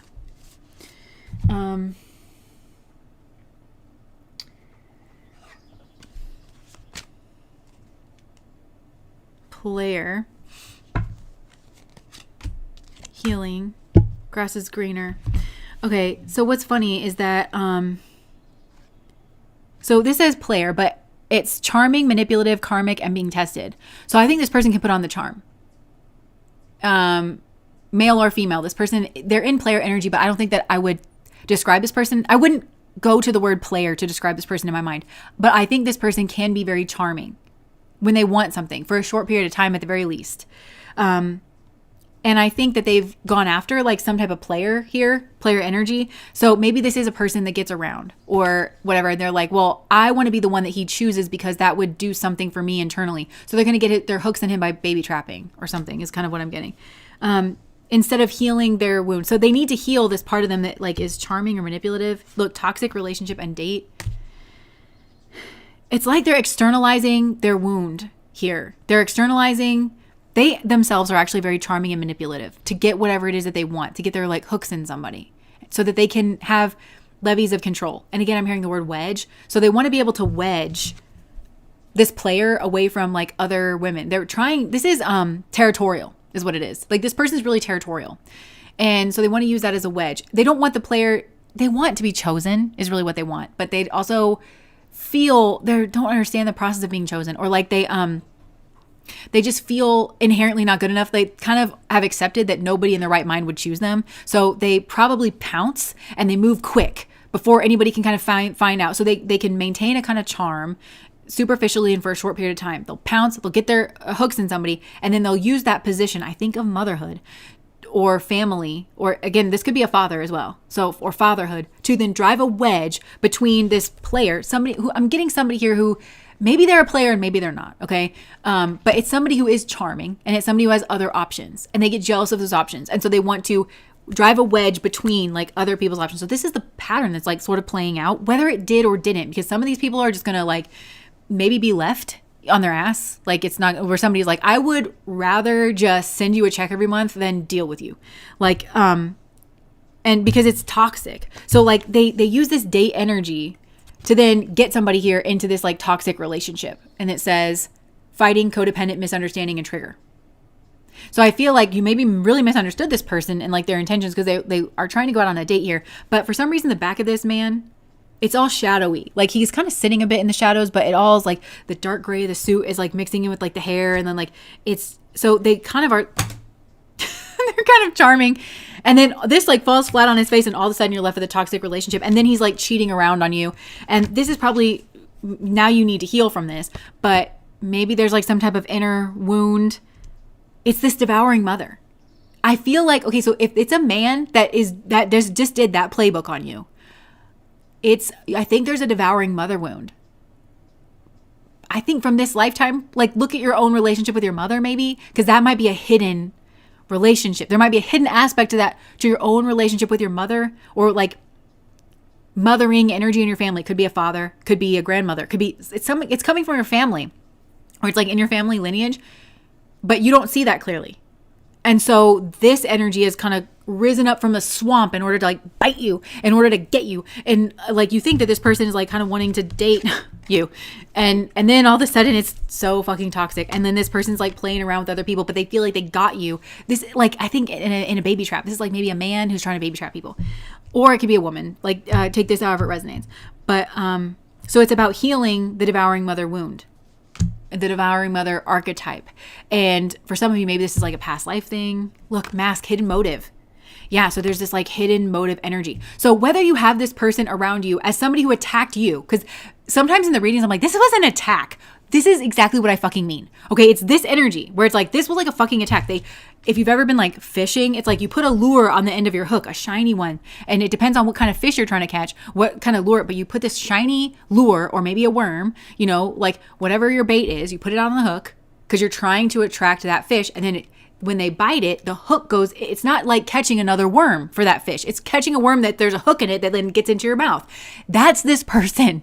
That's this archetype. And they reel you in. And now all of a sudden you're a fish out of water. You're a fish out of your environment. This is exactly the pattern of abuse as well.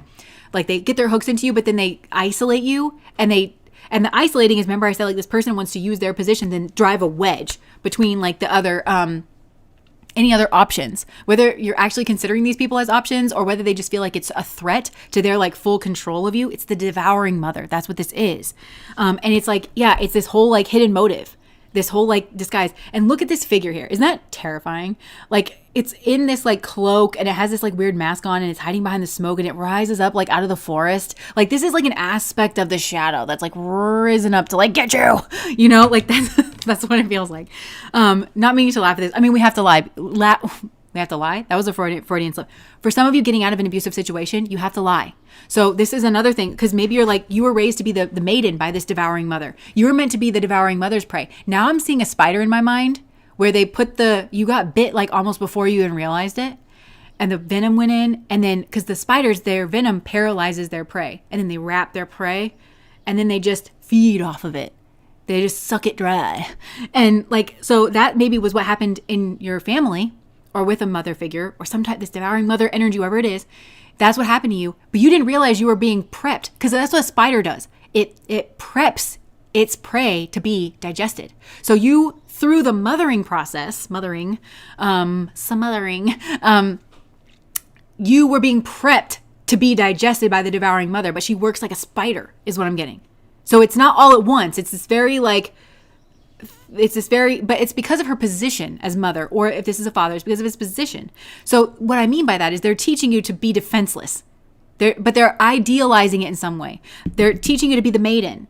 But even if you're a guy, they're teaching you that you should always be ever available, you know, to them. You should never say no to them, but they would couch it in like what a faux wisdom, you know, or again, cultural backgrounds. Little girls are supposed to be ever pleasing and you keep sweet and you never say no and you la la la la. Well, never say no is not at all a lesson you should teach anybody, because it's setting them up for this. You know, how many women are like, I don't know, you start to fawn and it doesn't work. Like you're in a dangerous situation with a man and you want to say no, but you kind of feel like it might be more dangerous to say no. So then you have to sort of fawn, and he's still not getting the hint here, especially not this particular type of guy here, because he's not planning on, he cares zero fucks about your sovereignty. His whole plan was to disengage your sovereignty to begin with. So, and to pull you into his life forever and to just suck you dry. New love? New love. Change. So I feel like ultimately this is ushering in a change. That was like such an abrupt switch. Mystery. So I feel like maybe there's like a new love here where it's like following a different pattern or something, like with a soulmate. So something here about the situation I think is meant to allow for, okay, so here's what I'm getting. You may have had a really abrupt interaction with somebody, okay? And I don't know what I mean by that. It just could be that like, for some of you, like you went out on a single date or a handful of dates, you know, and you thought that you were on the same page, and then all of a sudden this person just like, you know, was trying to assert their boundaries, or they got really like abusive, or they got really territorial or something. Could be something like that. It could be abrupt in that manner. Or maybe for some of you thought this was like a new love. You guys, like they kept the mask on for like a long period of time. You felt like you were building a relationship and that you were of your own free will. Maybe it really mirrored strongly that inner devouring mother energy that was in your family. So maybe you thought that you were making decisions of your own accord. And then like you were really kind of like got here. But what I'm getting is that corresponds to like subtler things in your mind and your brain where you might equate jealousy with love. So like if a guy doesn't get a little bit possessive over you, you kind of think he's uninterested, or like he wants somebody else. If he doesn't get a little toxic, you know, and you don't want it to go full blown toxic, but you do want to see a little toxic, you know? And so there could be another love here where they're healthy. They're showing you like more healthy patterns. That's the opposite of the devouring mother, where it's the healthy, benevolent mother energy, where it's like, well, I just want to give to you. And I want you to find out who you are. And I want to support your dreams and stuff, you know? And they're showing those like healthy traits, and you're like, I don't think that they like me, or I don't think that they're into me. So you choose a devouring mother archetype, wrongly thinking that it's love. So this is the thing that needs to get dismantled. This is the thing that needs to get like seen for what it is. Like, oh, this is the devouring mother archetype. That's what it is. And it's pulling you away from your soulmate. And the devouring mother, again, like that spider, it's just trying to keep you trapped in her web. So that's trapped in the mind games, because there's a lot of mind games here. And also I'm kind of getting Charlotte from Charlotte's Web. I used to love freaking Charlotte's Web. She was so comforting, but, and she was in that movie, but it's like, you know, that kind of, mothering, like, there, you know, as she's wrapping you for her meal later, there, like, you know, and, so it feels familiar. And this is one thing, like if you poke around into psychology at all, you understand that things that feel like your path or whatever, like they feel, and you're like, I don't know, it just feels familiar is the word that you're looking for. It doesn't necessarily mean that it's your intuition moving forward, but a lot of times we think that it is, when really it just feels familiar. And that's how sometimes we end up going down a path that we don't really want to repeat. It's a path that we don't really understand fully. So there's some kind of hidden thing here of like a devouring mother. And this is in your field. So whether this is a direct partner that you're dealing with, or somebody that tried to scoop you up, they were like, you know, and whether you got away, whether you didn't, you know, or whether you're a person and you watched your person get devoured by this like devouring mother sort of archetype. It's not a love thing. They didn't choose that person over you. Okay. This is like a weird trauma pattern that's playing out. And I think it has to do with their mother. They have some unresolved issue with their mother. Now there's a karmic partner here as well that, maybe attacked them or something. Again, whether they got away or not, because for some of you, your partner got away because they were like repelled by that, repulsed by it, you know, kind of like I was saying in pile number 1. But for others, they were really attracted to it maybe, and like actually really drawn in. For some, maybe it's like they were kind of attracted at first. And if you're on the outside of this and you're like, why did they go for that person and not me? Like, it's because maybe this person got a little jealous over them, or like was a little toxic, like something here. But it made this person feel like, ooh, you know, and it was familiar. It was familiar. Not necessarily healthy, but it was familiar. And so that if you watch this person get like devoured by the devourer, and I've read your cards for a while, so I know for some of you there is this like third party and you're like, why can't this person see what I can see? Also, for some, there's like a mirroring situation where you have a devouring mother situation on your side of things and they have one on their side of things. And don't let gender fool you with this stuff, okay? Because this archetype can come up through like anybody. So even if you're a man looking at a woman who's getting devoured by a devouring mother man archetype, that can be confusing, but it's still the same archetype is playing out, you know? Whereas if it played out on your side, there's like a devouring mother archetype that's probably coming through a woman, it might make a little bit more sense, you know? Very coaxing, very nurturing. And maybe you think that person's just like your friend or just wants to be platonic, but then all of a sudden it's like, it's very territorial. And that also could be the thing. It could be on your side that you have something here and somebody's watching this and they see the territorial aspect of this person all over you, whether you're with this person, whether you're not, whether you're interested in them, whether you're not, whether you're attracted to that, whether you're repulsed by it, whether you don't see it at all. Like there's somehow in your space. Maybe it's in your space in a lot of different areas. Like maybe you have a devouring mother archetype that you are in a relationship with. Maybe it's a baby mom or a baby dad. And maybe there's like a friend around you who like has this devouring mother archetype. Maybe the person that you actually liked and represented that healthy relationship got attacked in some way by a devouring mother archetype, whether they fought it off or whether they succumbed to their wounds. But then, and they're looking at you the same way. And then they also have a friend around them that's this devouring mother archetype, because it just feels like everywhere. Because like the spider, it's sticky. It's like everywhere. It's like trying to, you know, it's like that. Like, whew. Okay, the grass is greener. Jealousy is the first thing listed on here. I think for some of you, this has to do with jealousy. So you might relate to it where you're like, you might even know this about yourself because we can kind of laugh about this where you're like, I do like him to be a little jealous. You know, I like him to be a little bit jealous. You know, at least like when it happens, I like for them to show up because it makes me feel attractive. It makes me feel desired. It makes me feel wanted. So the question then becomes, how can I feel attracted, desired, and wanted without the toxicity of like the jealousy? And because if with jealousy, that means there's always like third parties that are around that are maybe always overstepping boundaries, which means your relationship doesn't have healthy boundaries. You either don't know how to set them or you're reluctant to set them because you like a little bit of that spice, you know? So how can you get the spice? How can I feel desired without having to provoke jealousy in my partner? Because if I'm provoking it's one thing, okay? Allowing it, like just kind of, you know, well, I'm not courting it. I'm not courting jealousy. I just happen to be fine as hell. And, you know, like my friends all are interested in me. I never make it clear to them that I always kind of leave a little bit of hope, a little bit of sparkle in my eye, a little bit of gleam, you know, just because I like it when they flirt with me because it, you know, and so maybe you're not actually courting it, but it's there and you know, because you like a little bit of that spice in the guy that you actually like or in the girl that you actually like. You're courting that kind of reaction from the guy that you actually like or the girl that you actually like. It's not really about the friend, you know? So I feel like that's kind of trying to be worked out here. Ooh, I can see it getting darker outside with the thunder is rolling in. So let's move to pile number 3, the cave. The cave as we move into this scary, dark storm. And the reason I'm saying that is because, like, look at pile number 3. Oh, it's over here.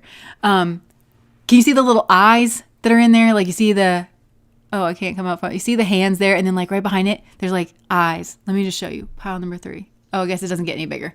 Look at the eyes there. Look at the eyes that are, like, looking at you. This card scares me. This reminds me of Boogity. There was a show that I used to watch as a kid. And it was these kids, they would have to walk home. I think somebody said it was called The Goonies or something. I never looked into it, but it was like they walked by the forest and there was this thing that lived in there. It was called Boogity because it was the boogeyman, but it would be like Boogity, you know, and it was scary and it like fucked me up. It's just seriously like fucked me up as a kid. But they had to walk by it to get to their home. Anyways, and I literally was watching that like, where are their parents? Where's their devouring mother? Their devouring mother was in the forest trying to eat them. No, I'm kidding. You're so good at this, Jess. Thank you for the insight and confirmation. Thank you so much. I was married to a devouring mother man. Devouring mother man sounds like a good band name. Yeah, now is tied up with a devouring mother, baby mom. Yeah, so it's like working, just all trying to work itself out. We're all trying to walk each other home. You know how usually when we say that we're all trying to walk each other home, that Ram Dass quote, and it sounds like, aw. But sometimes we try to walk each other home by like devouring each other because it's like, you know, we're showing you like the unhealed wounds by like just eating it, you know? Pile number 3 is always the most. And starting off with the ominous boogity and the thunderstorm warning. I know. Okay. Oh, wait. I put the anchor card down here. Hold on. I need another drink. Okay. Let's compassion this. Compassion. This one is the one that I feel like I haven't been channeling for. So I'm a little bit trepidatious as well. Somebody is still out there mowing their lawn. This is the plague of living in the suburbs because you think it's going to be all, maybe this has to do with this. Let me just vent here for a second. Let me just put the main camera back on for a moment. Like living in the suburbs because you're like, okay, well, I don't really live in the suburbs. I don't know how to describe where I live because it is the suburbs, but also like there's more space around. Like driving through my neighborhood, one thing that I realized was that more people have horses here than I could have ever imagined. Like they just seem to have like space behind them. But it doesn't look like that necessarily from the street. But anyways, like people are always mowing. But you kind of think like, oh, it's about to be peaceful. Because we moved here from like kind of being in the hustle and bustle of things. And it's like, oh, it's about to be peaceful. Ma'am, no. Okay. Anyways. I had to get that off my chest. Okay, so... Okay, back to pile number 3. It's not a handle there. Okay, so what is driving this connection? Where do I even start? What is driving this connection, Spirit?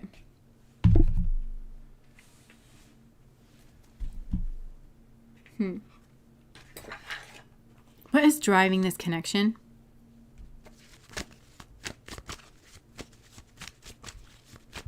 What is driving this connection with spirit?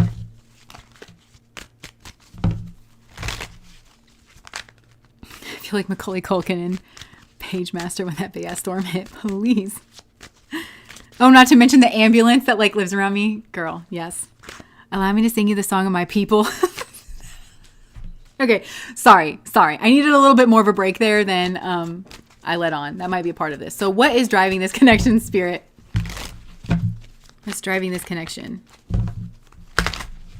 Spirit, what is driving this connection? Judgment. Okay, I get it. Okay, because what I just said there really stood out to me where I was like, I guess I needed a little more of a break there than I gave myself or than I even realized. I feel like what's driving this connection is judgment from another connection. Like, is an ending of another connection where you felt like somebody just like turned tail and like moved forward, or maybe your person, maybe this is going on in their side of things. But somebody here turned away from them. They were kind of singing their own song. I don't think somebody here processed that super deeply. And so they didn't give themselves much of a break, and they thought, okay, so just as I described, moving to this like suburban-ish kind of, it's not really suburbs, but like this suburban-ish like area. And I thought that it was going to be one way. And I thought that maybe that was going to be the solution to my problem of like always hearing the cars go by and everything like that. And that it was going to be a lot more peaceful. And I was like really looking forward to that. So I feel like somebody here was like kind of thinking that another connection or pattern of behavior was going to be just the thing, but it wasn't like they reached that conclusion because they had really done like their healing work. They had processed through, they understand, maybe they need to have a conversation with this person. They really understand what they need. They just sort of like, I think got swept away into something. I think something, because you can see here, like this hand in the front is like pushing this hand towards this like thing in the back. It's like pushing it, it looks like they're holding hands at first, but they're not. It's really, there's a masculine hand, like the doing energy is kind of pushing the feminine hand, the being energy towards this shadow, towards this like monster. So I think it's actually maybe even pushing you towards like another person who might be a big looming kind of figure or something. But I feel like whatever it is, it's pushing you towards your shadow. So it's unresolved issues in one relationship. So I think those unresolved issues are going to play out in this other relationship, but in like a big way and not directly in that relationship. It's going to be like all around you, like feeling like rejected or feeling like whatever it was that needed to be processed here in this other relationship. So what's driving this is the running away subconsciously from the way another connection ended. And I literally just looked up and saw the tower at the bottom of the deck here, confusion around a tower energy. Okay. You know what's funny? I didn't know what deck to kind of like choose. And I was like, whatever, like there's like a reason that there was certain decks that I was like kind of grabbing for different reasons. So I started shuffling this here. That gave me an eerie feeling. But I also have this other deck here to the side. And like, this is the deck that I started actually kind of pulling from. So it was like, I started shuffling this deck, right? So I think this is the relationship that you're in now, or that you're asking like, what is driving this relationship? You went to look at it like through processing this relationship, but then very quickly found that like what's driving this relationship is the ending of another relationship. And that's this other deck over here. And it was like saying like, look, there was a tower in regards of like the ending of this relationship where somebody just seemingly like, just like walked away, just like seemingly took a judgment on you and like walked away. And like, maybe you don't know why, or maybe there was like unresolved feelings here. There's like unresolved, like not necessarily issues, but it's like something, it feels like caught in my throat. Like I was about to, I don't know, like also contribute to this song. Like I was about to jam to the beat or something like, but it's like, and so that was like this tower moment. It caused like quite a level of confusion here about this like King of Cups. I'm hearing, who do you love? So it's like, it confused like the love feelings here because somebody walked away from like a lot of love feelings. And maybe that was you.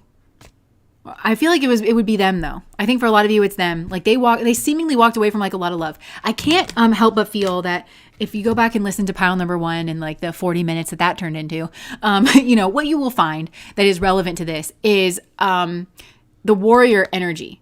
And this is reminding me of, okay, I used to play softball back in the day, and there was this one time I was a shortstop. So I caught the ball. It was easy. It was like an easy catch. I knew I was going to catch it. I caught it, and it was the third out. So I'm running towards the dugout as I'm catching it. And then I just tossed the ball on the pitcher's mound on the way in. And my coach, and I got back in there, he goes, "That was excellent. I know you had that ball. I need you to hold on to it a little bit longer so that the rest of us are confident that you caught the ball, just as confident as you were that you caught that ball." You know? So I feel like somebody's warrior energy here. Like, it could be that maybe you got cut off by somebody, like by their warrior energy. And I mean that in terms of pile number 1, where like their warrior is what takes over from the inner child. That's like, hey, this looks like a really exciting prospect, or like this fulfills my fantasy or my dream in some way. And the warrior will set out the map of what they want, the goal that they're trying to achieve, and say whether or not it's actually viable. And so I think somebody had like a process in their head where they were like, this is not actually viable, cut you off quick, where it's like they knew they caught the ball. They knew, but you weren't sure that they caught the ball. If that makes sense. So maybe that's like, you weren't sure if something got by them or not. You weren't sure if they fumbled the ball. You weren't sure if they were sure. I don't know. But this person was so confident that they caught the ball. It was easy for this person to catch the ball. Of the plays that this person has had to field there, it was one of the easier ones for them to catch it and kind of understand, I caught this ball and I'm throwing it to the pitcher. I'm giving it to the next person, you know, as I'm running into the dugout. I know I'm going into the dugout because my warrior energy has laid out the map. I've already decided this is not viable for me, and I'm headed to the dugout. That's where I'm headed. I finished what I needed to do here, and I'm headed to the dugout. And it was all so seamless on their end because they were so merged with it, but you didn't quite catch on that that's what was happening. And it left you confused. It left you in this kind of state of like, wait a second, like, because there was this judgment energy here. And also like her purple hair, and like, she just looks like she's singing her song, you know?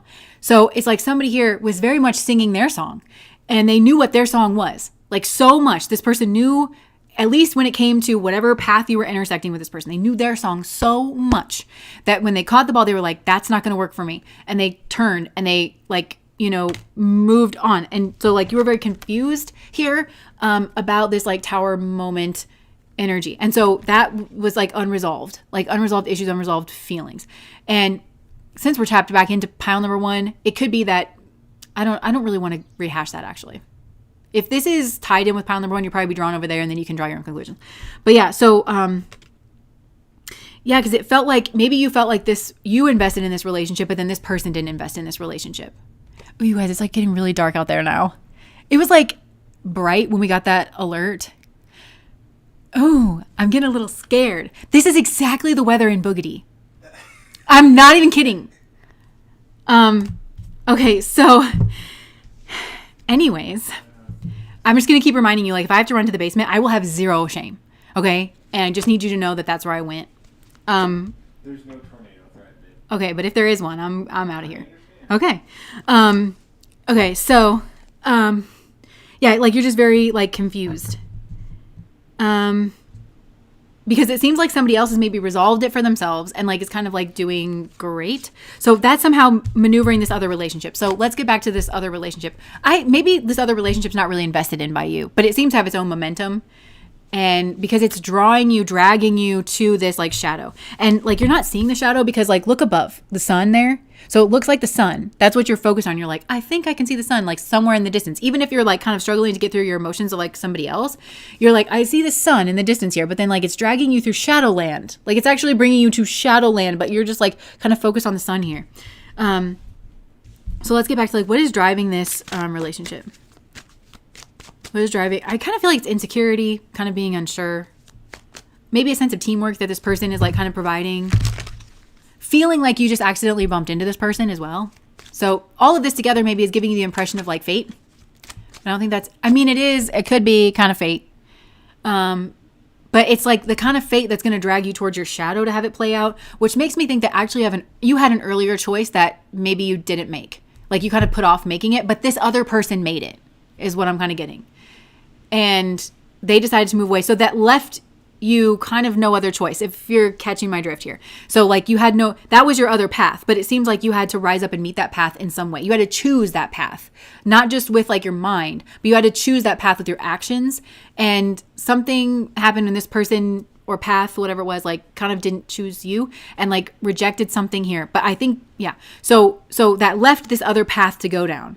So it's like you could learn a lesson. You could view your shadow here. It feels like it's the conscious path, the path of illumination and the light. And then like there's the shadow path. You learn the same lessons either way. So it's like you could have like kind of gone down the path where it seemed like you would have been a little bit more engaged here, or you would have needed to stay a little bit more engaged and learn things more up like front of mind. But then this other person, this other relationship kind of represented this like being just kind of blindly swept away down this other path where it's like the path of least resistance kind of a thing, where it's like, I don't know, it just seemed to have like a mind of its own, but it was dragging you towards a life that was going to reflect this shadow back to you, if that makes sense. So tell me about this relationship. What's driving this relationship?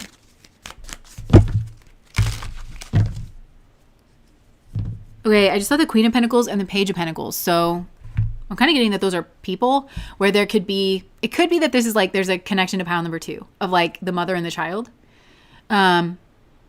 But it could be like, I don't know. It feels like there is something here that somebody, it's like material worth. Yeah, material worth. Could be driving this. A sense of stability. Oh, can you guys hear this? And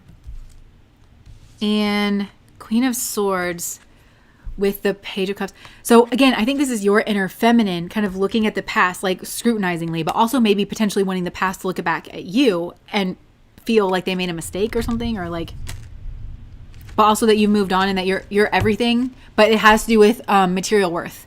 So it's like, I have everything to offer a person, because maybe you feel like you were rejected for not having enough material worth. I'm not sure that was it, but because I don't think there was resolution here. I don't think there was a conversation. I don't think there was a curiosity. I don't think there was like an investigating of the curiosity. So you could have felt that you were like blocked here or like not chosen because of like material worth. So this other path where you're just kind of, again, it's the path of least resistance. You're just sort of being like pushed and pulled. It's just kind of like you're on like a slow roller coaster kind of thing. And it's to you leading you to this like 10 of Pentacles from the Page of Pentacles. So starting off kind of like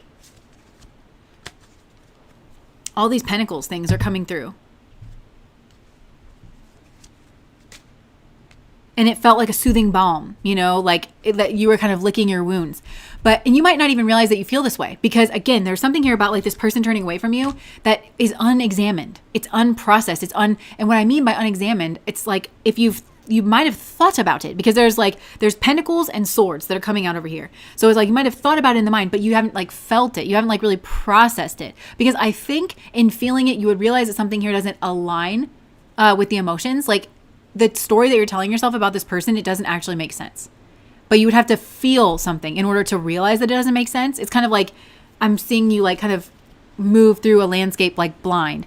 But in feeling something, it's like you would pick up on something that maybe if you had sight, your sight would see other things that would draw your attention away. But not having the sight and feeling actually through, it makes you aware of something here that is actually the inconsistency. It's actually the incongruency here, where it's like the story that you're telling about yourself, maybe the story that you're telling about yourself, but the story you're telling yourself about this person doesn't exactly like align. And it kind of makes you feel like you're burning with a fiery passion, like, or you're angry. You're angry. And possibly defensive, and maybe you're saying that something here was like an accident.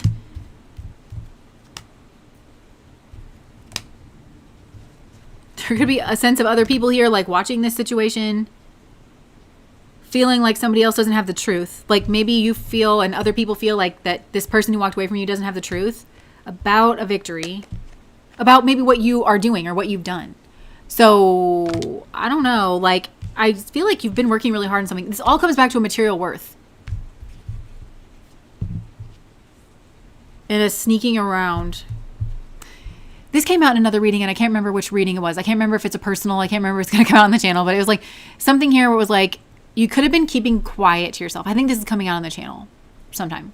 I've been channeling a lot, so I think it's like in the far future, but not the too far future. But it was something like where, okay, you've been working really hard on your material stuff because it's something that you have like a thing about. But you've been hiding it from like this person that's what you were doing. So they think they caught a ball here and they understand what they're seeing in a pattern, which is like maybe, oh, you're not investing in me. Like you're not interested in me. But there's another reason for that maybe you didn't say.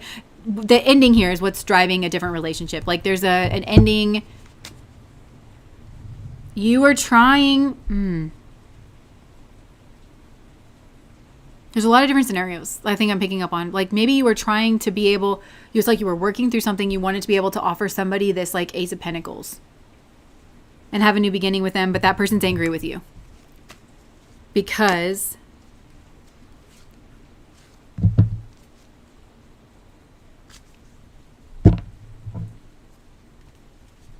the truth is they needed to find their own balance point. They needed to kind of turn away. I don't know what this is, but you also don't know what this is. So we're in the same boat. But where you have to kind of process through. It's grief. So it's something here. Oh, I see. There's emotional lack and there's too much of a focus on like the material stuff. I just keep coming back to like you didn't have a conversation with this person that you should have had. And is because you were focused on like your material stuff, but the emotions were neglected. The emotional stuff was neglected because you weren't communicating. So if you were in a relationship with this person, it's like you weren't communicating about the way that you felt because there was a sense of like maybe you were overly working because you love this person, because you see a future with this person, and because you want them in your life. That's like your love language. But that wasn't seen by this person who felt like you were neglecting them and that maybe you were having an affair at work, or maybe because all they knew is emotionally they weren't invested in, like at that particular time, because you kind of didn't give them, it's not that this is incompatible or anything. It's like you just didn't give them the key, the legend, like to understand how to read you, that like, hey, I need to work on my emotional stuff. But like right now, this could be like the overdevelopment of that warrior archetype, which maybe somebody's looking at and thinking that it's not there. But it's like, oh no, I just realized that I have to get this like under me. Like I have to focus on my job and like my stability before I can get into the emotions. Butterfly Effect, thank you so much for the super chat. But they don't know how to see you in that light because you haven't communicated with them, because it seems like you're just kind of focused on what it is that you're doing and you see the vision, but you're not bringing this person emotionally in to see the vision. So then they rejected you because they didn't have your piece of the puzzle, so there's a lot of different things that this could be. Okay. Because for some, this person caught on early to something here and they cut it off because they were like, this is not going to serve me. Like this person is interested in other people. Like this connection is not invested in. I know where I'm trying to go with my life and this ain't it, and it just all happened so fast for you that like you couldn't quite see it. That still could be the case here. It just seems like maybe the two of you are living your own separate lives where this person's processing emotionally and not feeling like they need to clue you in because they think that you're uninterested anyway. Even if you're in a relationship together, it's like they think that you're not invested in this because you're focused so much on work, and they don't know why you're focused on work is because you want to be able to have a healthy, stable existence with this person like into the future, because you haven't told them that that's the way that you view it, kind of thing. Okay, so what's driving this like other relationship?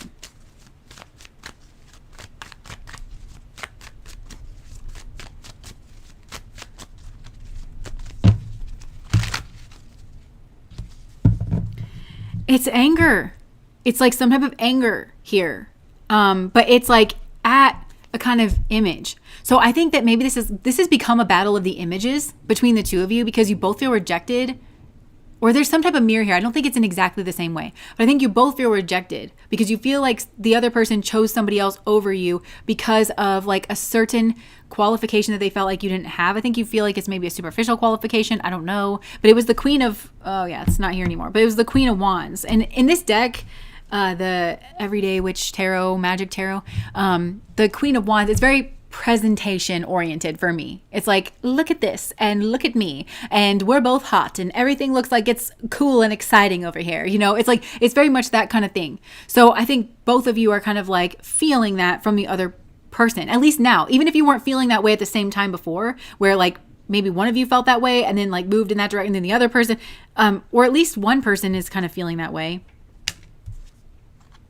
Yeah, because you both felt like, I think you felt love here, this is a different relationship than the one that you're like in, but the one that you're in, it just kind of feels like it's moving on, like it's moving without you moving it kind of thing.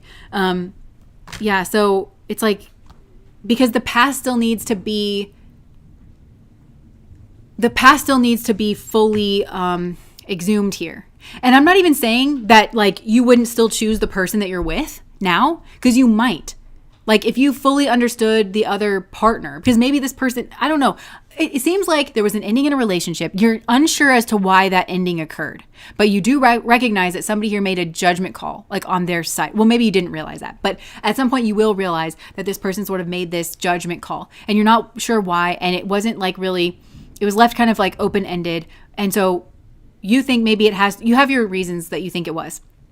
You think maybe you didn't make enough money. You think maybe you weren't attractive, but you feel rejected, that this person saw you as like lacking in some way. And if you process through that, maybe you would realize that this person is superficial. Like this person that rejected you, maybe you will realize that like it was never going to be enough. You were never going to be enough for this person, for whatever reason. Maybe they're in their eternal child aspect and they're always going back to that starting line, and they, you can never give somebody a perpetual state of beginning energy. You just can't do that. And so maybe so you might realize that, and then realize that actually this relationship that you're in deserves to be like more invested in. But you also may realize that there's a misunderstanding here where like you guys are misreading the signals. I think it's different for everybody. So basically what's driving this is the ending of another relationship that wasn't fully felt and processed through. And kind of like your mind, not just running wild, but like your mind honing into the things that you feel insecure about within yourself, and then saying that's the reason that this person left, instead of like asking them outright. Let me see if we can't get to why this person left. It might be a lot of different scenarios for a lot of different people, but we can ask the cards, right? So let's see. Why did this person leave from the past? 3 of Pentacles. Yeah, I mean, this is like teamwork, building, cooperation, energy. So they want that. And it's either that they determine that wasn't on offer here, which again, like you're watching this person, I think in this energy of this like builder energy. So it's either that they determine that energy was not available here. Perhaps maybe for some of you, you were the one that was in that devouring mother energy and you attacked this person and they rejected that, but you're telling yourself the story that you offered them like everything. And what you really mean is that, again, that's the opposite of teamwork energy. I'm just pointing this out because not everybody here is like just an innocent little snowflake. So it could be that you're like, well, I was offering them everything. Again, according to your own mind, because to you, the path that you were offering was everything. And maybe you feel that this person's too stupid to realize it because they're an inferior woman or like, whatever it is. So it could be something like that. But it's like you're watching in anger because of some type of like, it looks like this, like something here like looks very like attractive. Maybe that is like reflecting something in you, that you wanted something that looked like really flashy or attractive or something.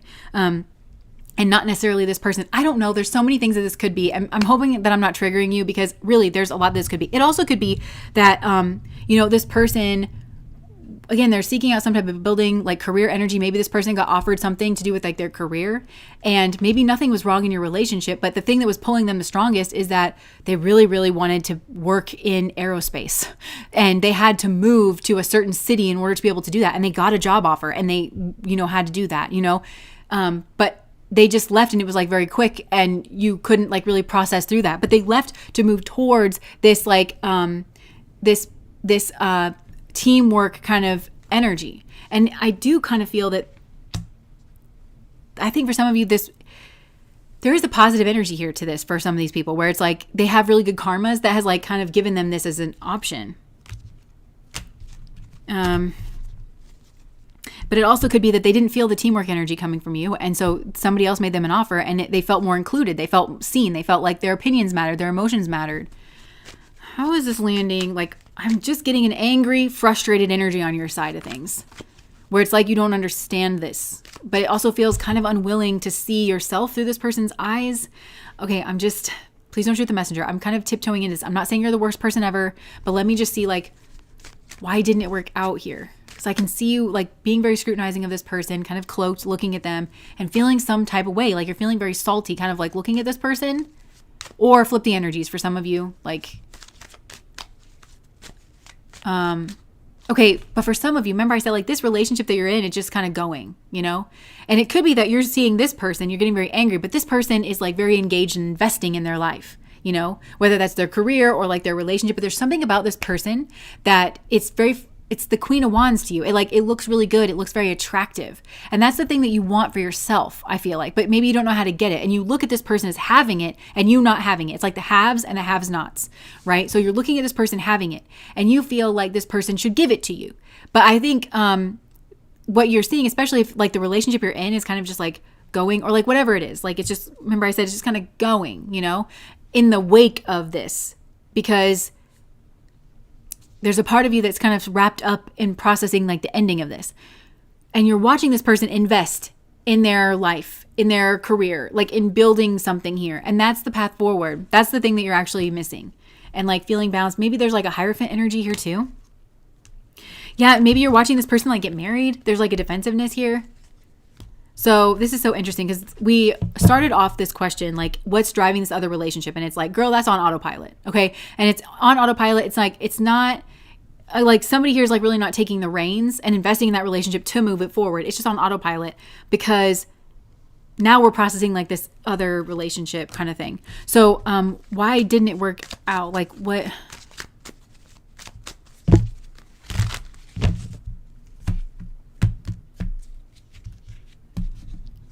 Yeah, okay. The truth is wrapped up in this like blame game of like pointing the finger. So I feel like, but the truth can be found in examining the self. But I feel like for some of you, like you feel blamed, but you feel like you want to blame this person, or you could have tried to rally people to blame this person as a means of trying to control them. There's something here with blame not working. Like the blame here didn't work on like holding this person back, you know, like making you feel this person should feel more responsible for you, or like feel more responsible for, but I kind of feel like, look at this. This looks like a power imbalance. For some of you, maybe you,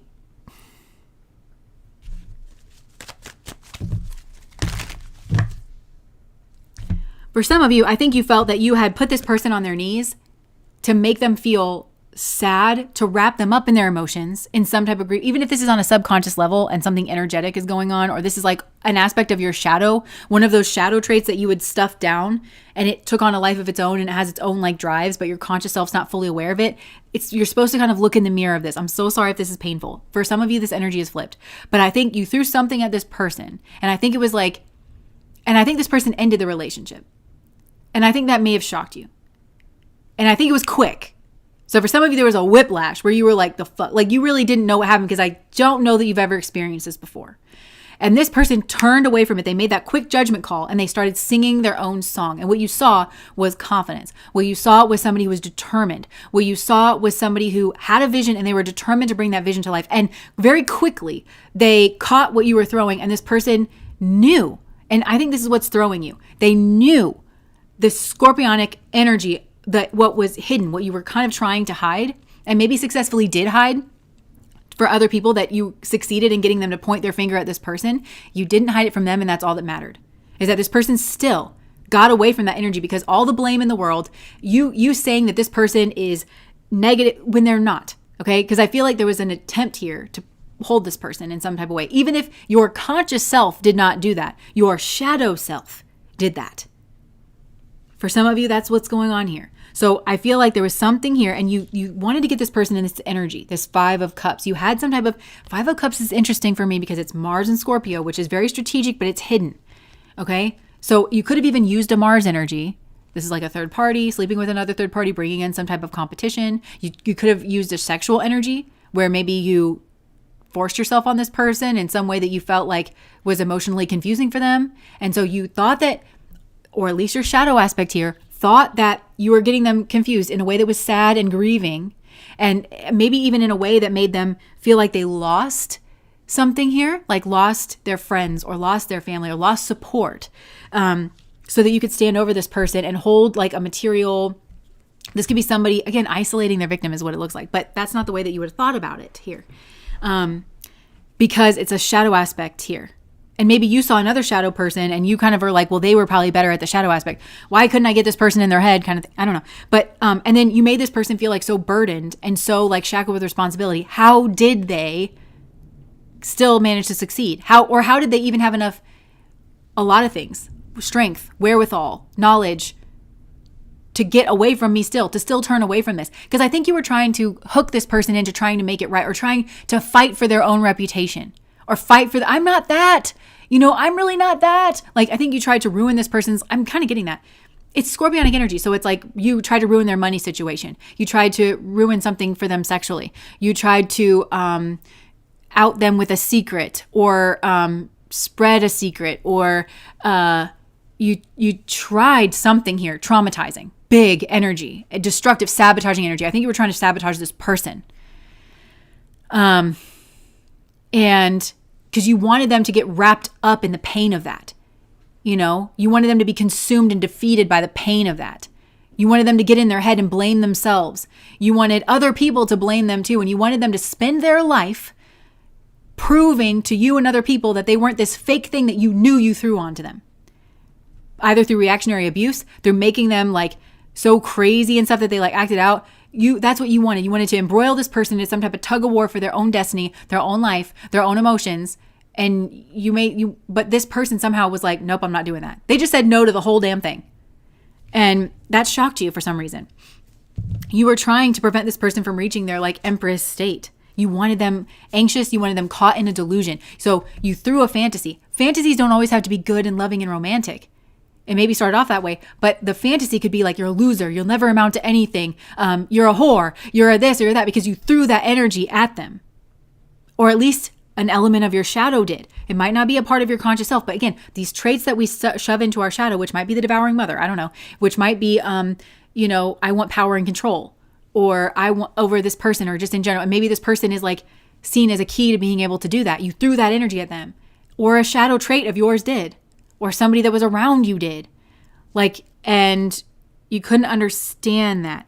For some of you, if you are a soulmate here, and if this, it could, I don't know, maybe this is like your own shadow trait, but you also could be watching somebody that shadow trait of yours is their dominant trait. And you could have watched this person throw something at this person, and you saw your person walk away from that, and you're wondering why they walked away from you, but it's not the only thing that's going on in this scenario. Again, confusing. There's a lot of different ways that this could kind of go down. That's sort of the point here. It's like cause a certain level of confusion, and to make people, to force people to have to use their time and energy to parse through the confusion of some type of traumatic energy here.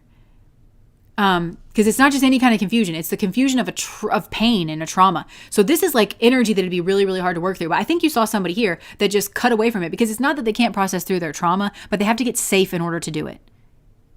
And they have to move away from this in order to do it. And you were just so shocked that this person like walked away from you. Maybe you wanted them to think that you had other like options here. But deep in like seeing this person like, or maybe you were trying to sabotage this person offering their cup to somebody else. And maybe you sabotaged by putting other options in front of this person, confusing them in their mind. Or this was like you, and you were pretending to be interested in other options. Because I'm just seeing a subtle smirk on her face. It's not like exactly really there, but that's just what I'm seeing in my mind's eye of the Queen of Swords, like really observing this, of somebody being rejected and sad. Somebody's beautiful inner child energy that really did just they have the higher cup. They have everything to offer a person. They're just kind of sweet and innocent. They didn't really expect this. And then there's something about like you or the shadow aspect, or like that's really taking pleasure in this person feeling rejected by somebody who has other options. Whether it was a soulmate you knew that they were after, but you felt a type of way that this person didn't choose you. But maybe this is a shadow aspect. Maybe it's more conscious. Or this was actually you pretending to be interested in like other people here. Look, this is like a message that is scaring you. It's like maybe you're shocked. I'm not really getting that. It's like hear this reflected back in the tarot, or you're shocked to hear, because it's like for some of you, this is a shadow aspect that you really have stuff down there and you're not taking responsibility for it, but you have to take responsibility for it because it is your shadow. Like, so even though it seems to like have its own drives or whatever, and you're like, I don't know, that really wasn't me. Like something else took over or like whatever. No, you have to take responsibility for it and like reintegrate it in, because that's the thing that had an effect. It didn't not have an effect. Just because you're disowning it doesn't mean that it didn't have an effect here. And that's kind of the purpose. So,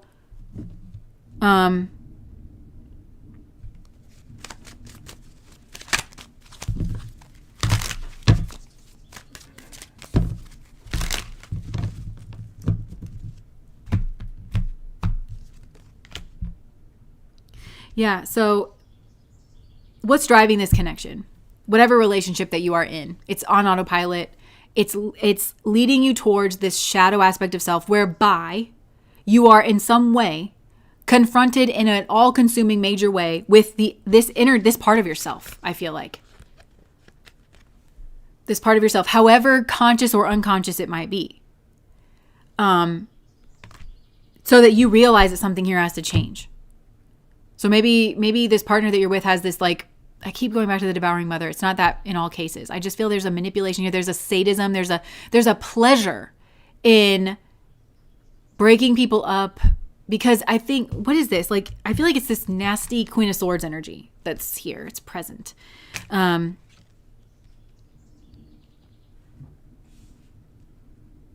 It's present. So it's either like, yeah, because I'm either getting that she threw other options in front of somebody here, knowing that their soulmate was right there, and they made it more complicated than it needed to be on purpose.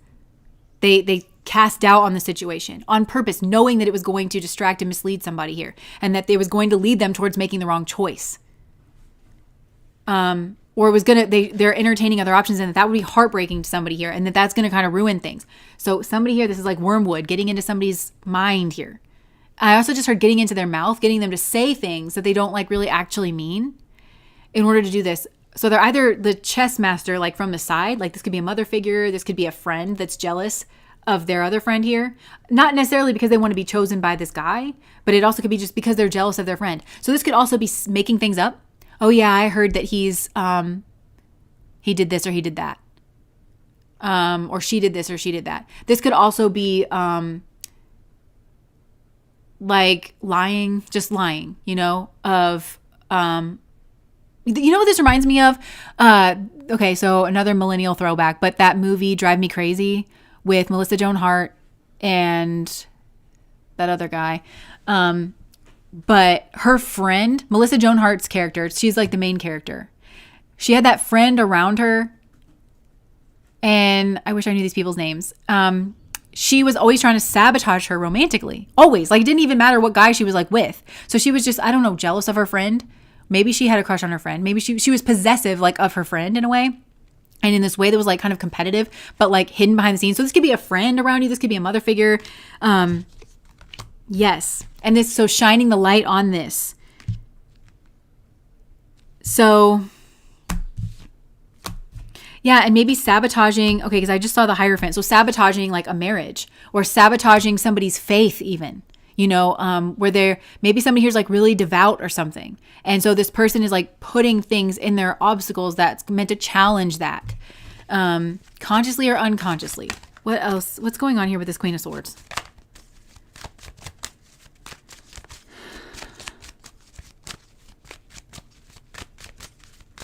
What is going on with this Queen of Swords?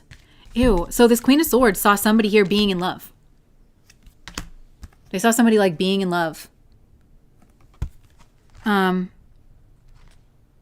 Possibly with somebody that is like a hard worker or like in their routine life. But there's not this like, they saw what was shaping up between these two is kind of what I'm getting, and they wanted to ruin it. They wanted to cause like, they felt like, I don't know, confused in themselves. They wanted to ruin it. So they were like, thinking about how they could spin the wheel of fate. They were looking at their options to how they could just, because they could see the fate line shaping up between these two people. And I don't think this is, maybe it has to do with intuition. It could. But I think it just has to do with observation. The Queen of Swords is just very observant. They can kind of read the patterns here. And it made them feel a type of way. And this is their karma. This is their karma that they need to kind of like work through. They wanted somebody like left out in the cold here. Somebody in their inner child, or like, maybe I think this is the way that they feel. They feel on the outside looking in.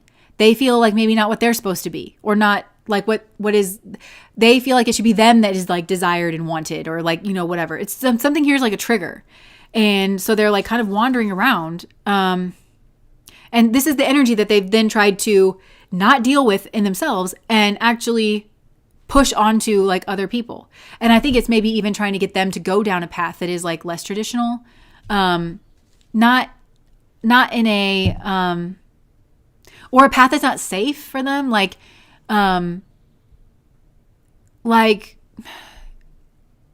not sheltered, like in the storm or something like that.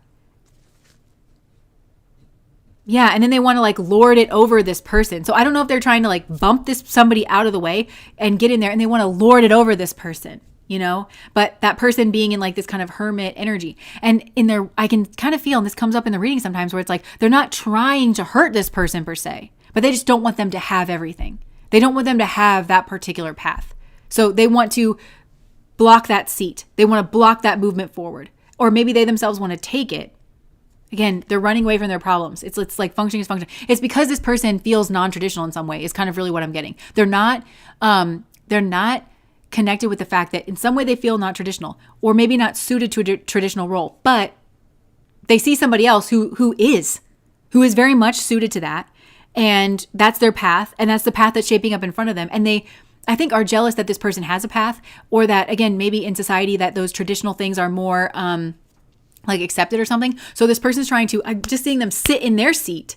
You know, like when you play musical chairs, the whole thing is like you remove one of the chairs. So like one person's left standing up, and that's the person that like has to leave that round. And then you pull another chair, and, you know, so it's like they want to sit in their chair, you know, like they just want to sit in their chair because they don't have a chair that's there. They're supposed to move on. They're supposed to, they haven't found their place yet. And they're so jealous of somebody who has found their place.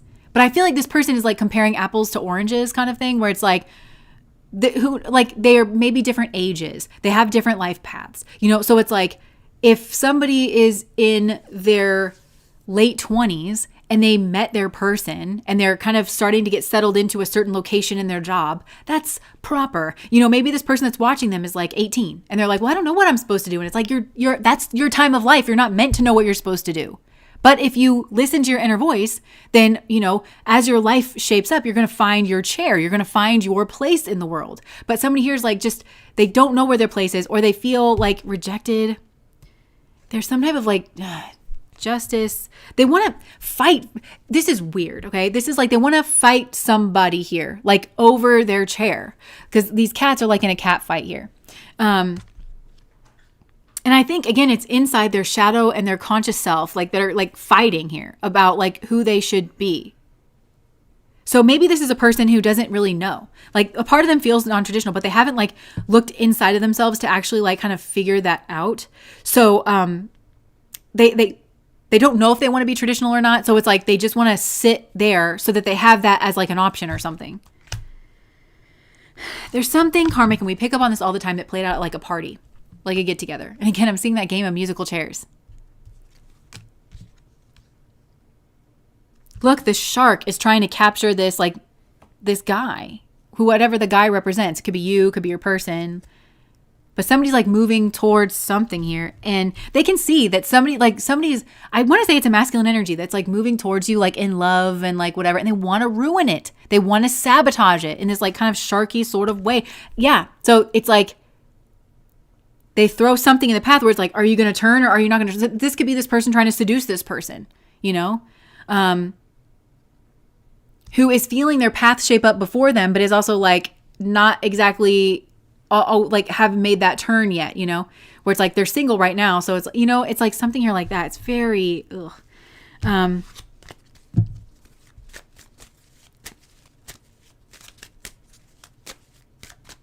okay, so like I'm just kind of getting, this is the energy that puts everybody on that kind of like listless sort of path. So like if somebody did manage to split you and this person up, like that person really did want to be with you. And so if they got into a relationship with that person, it's just kind of moving forward. And it's moving them forward into a life that's going to reflect their shadow. Like, you know, but they're just kind of getting caught up, not in the relationship itself, but like I think they feel like they really messed something up back here. And so it's like just kind of carrying them forward. And I think it's hard for them.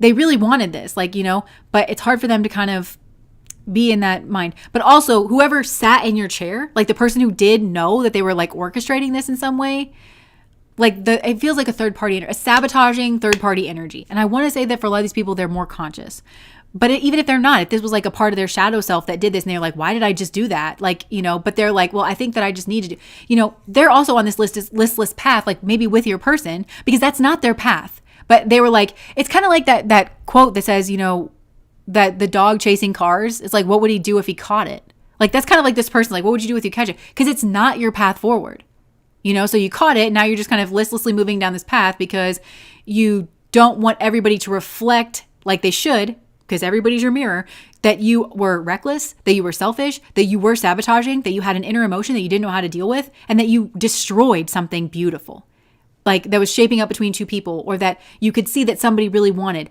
And I think that actually you could see that the person that they slept with, the person that they attacked, really wanted it. It's not like they feel like they stole them away from their partner, but they could see that that person really wanted something else. And they took that. Because they're lacking in some way. There's something inside of them that they don't, I think maybe they want attention. I think that, okay, so this is a person who doesn't know what their path is. I don't really think they've made their mind up of whether or not they want to go down a traditional path or a non-traditional path, because something about them, at least at the place that they're in, and it might be like an actual location or whatever, they know that that's not quite the right fit for them. Okay. And so when they're trying to think like, well, do I want to go down this more traditional path, or do I want to go down a different path? When they are saying traditional, like it's what they see everybody else doing around them, that doesn't really sit 100% for them because they're not in the right place. So I think even if they end up on a more traditional path, they need to go down a non-traditional path for at least a while to even see the way people do it in a different place. And then maybe that like, oh, I want to do what I see everybody around me doing, will actually make more sense to them. Do you see what I'm saying? So I think there's something here to do with that. But there's also a place inside of this person where they feel lacking. And somehow this boils down to attention. Like, how do I get attention? And because they want to be seen as this Queen of Wands. Finally, she's out here to stay. Because I keep putting her back in the deck, but it's like this, see how this is like very showy. It's very performative. It's very like, this is like a presentation kind of thing. It's almost like, you present somebody at like a beauty pageant or like one of those like debutante balls. Like, this lady is out for presentation, and she wore the poofiest dress she could find, in order to be presented to society. It's like this person wants to present themselves. So I think they're looking for like, there's something about them, like they're at a stage of life or things have kind of stalled in their life and they're looking to be reintroduced to the world around them, like in a new, exciting, new way. But the problem is there's work to be done first, where this person needs to connect with their inner heart and figure out, it's connecting with that eternal child energy, right? So maybe this person's lacking in their inner child energy. So they don't have any ideas. They don't have any spark. They don't have any like creativity. Because I don't think it's the warrior archetype though in this person. There's other archetypes that are more active here. So they don't actually know. They don't have any ideas about what it is that they want to do and where it is that they want to go. So really this person needs to connect with their own inner child. But the inner child needs to learn how, it's all those playground things. Like, the inner child needs to learn how to play with people in the sandbox, how to share their toys. And that's going to spark that inner child, where the inner child knows how to get its needs met. Because I think maybe when this person was a child, they were biting people and they were like, because they wanted to play in the sandbox, but they wanted to play with the toy and they're like fighting over it with the kid instead of realizing that, hey, you can play with that. I'll play with this for a while. And then eventually they're going to get sick of that toy. And then they didn't learn these kind of basic things, So I think this person is like, I want attention, but I have to take it from somebody else because they don't have any of their own good ideas. They don't, it's not alive in them. And they haven't been able to figure it out. So they're stuck here at the starting line, which is different than enjoying it with the eternal child. They're stuck there at that starting line. And they're like, do I go down this more traditional path or do I go down a different path? And everybody struggling with that question isn't in this exact situation that I'm describing in this person. And so they take somebody else's path as it's kind of forming because they can't form their own ideas. That's what it is. It's this absence of, it's like, how did you even think about that to then be able to turn it into reality? It's that kind of energy. So they feel like they want to take something from somebody else because that's the only idea that will ever come through. And they think that it's their own idea. But they kind of know that it's not at the same time. But that's where they think ideas and dharma energy comes from other people. They don't know how to generate it in themselves. But they want that. They want the path. They want to see like they're moving forward. So whenever they see somebody's path kind of shaping up in front of them that seems to be coming to fulfillment, they snap it up. They need to stay stagnant for a while. They need to sit where they are. They need to look at themselves differently. They need to look at the problem differently. Because again, this is a person who is like kind of stuck like, well, I know that I want things to move forward. So I'll just kind of take anything that I can steal. you know? They are kind of like the energetic version of like a street rat. Riff raff, street rat, I don't buy that. But instead of stealing like loaves of bread in a way that's, in my opinion, not moral, because everybody has to like, you got to eat to live, got to steal to eat, tell y'all about it when I got the time. And we live in this like weird system that is like actually gate kept, and it's not really based on merit like we believe it is. So anyways, that's a whole other like kind of story. But you know, not that you should be stealing things from people, but some people truly don't like you. They don't have an option. But anyways, so like this person kind of is that on an energetic level when it comes to like engaging with their path, like in their whole life. They're defensive, like hearing that. They're also afraid of like things ending here. Okay, this is weird because I'm seeing this person like watch these two, and then it's like I'm hearing this tick tock, and what they're watching is this death figure like about to cut the rope. And I think because it's not their rope. It has nothing to do with them. But I think this is like maybe cutting a tie from one phase of life into another. So this is somebody, again, like I'm seeing that masculine energy that's like, well, he really is seeing, you know, like, have you ever heard that, like for a lot of men, apparently, this is just what I heard on the street, and by the street, I mean on the TikTok, like that whenever they find a woman that they actually like and they want to commit to, it's just kind of like eye roll, like, oh man, oh no, because they automatically think about all the responsibilities that come with that. They're like, okay, well, I guess like I am going to get into a committed relationship, which means like I'm going to be loyal and I'm going to have to provide things over here. So they think about the responsibility that comes with that, and it can be this like, ugh, you know. So it seems to me like even though it's exciting and like, you know, there's these lovey feelings and like they want to move towards each other, you know, so like they're moving towards that path, but as they do, like it's cutting ties from, it's like Wendy in the nursery, even though I think this is like maybe a guy, it's like Wendy in the nursery where she's like, this is my last night in the nursery, you know, I got to grow up. Like, so the guy is like kind of getting ready to do that maybe. And he's getting ready to pick his person, which means he's moving into like, he's not single and young and just free anymore. He's going to start building his life, or at least trying to, like with somebody else. So that means that cord is about to be cut, that from that phase of his life. And that means they're going to be off limits to this person, meaning like they can no longer reach them to try and sabotage that life path, because to them, this was an option for them because they can't find their own life path. So this is a life path. It looks to them like it's a life path that's closing down so that this person can move into like a happy energy with somebody else. And that to them feels like somebody's taking something from them. When in reality, this person is the motherfucking thief. This is the thief. They don't know how to be anything but a thief. And they're the furthest thing from an honest thief because they're definitely not being honest with themselves, right? The Rain Be Wavy, thank you again for the super chat. This is how destiny swapping manifests. Yes, she really thought it was her idea. Meanwhile, she just couldn't stand to see other people happy. Yes. So this person feels like, oh no, that person that maybe I was keeping there like on the burner, or the person that I was thinking like it's not their path, because this person actually found their path. Because they were kind of thinking that maybe something would shape up, but it's wrong. Between the two of them, it's wrong.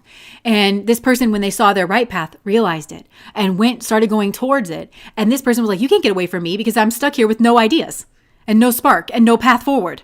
And now I'm being left once again in my fucking quagmire of absolute stagnation. When that's the blessing.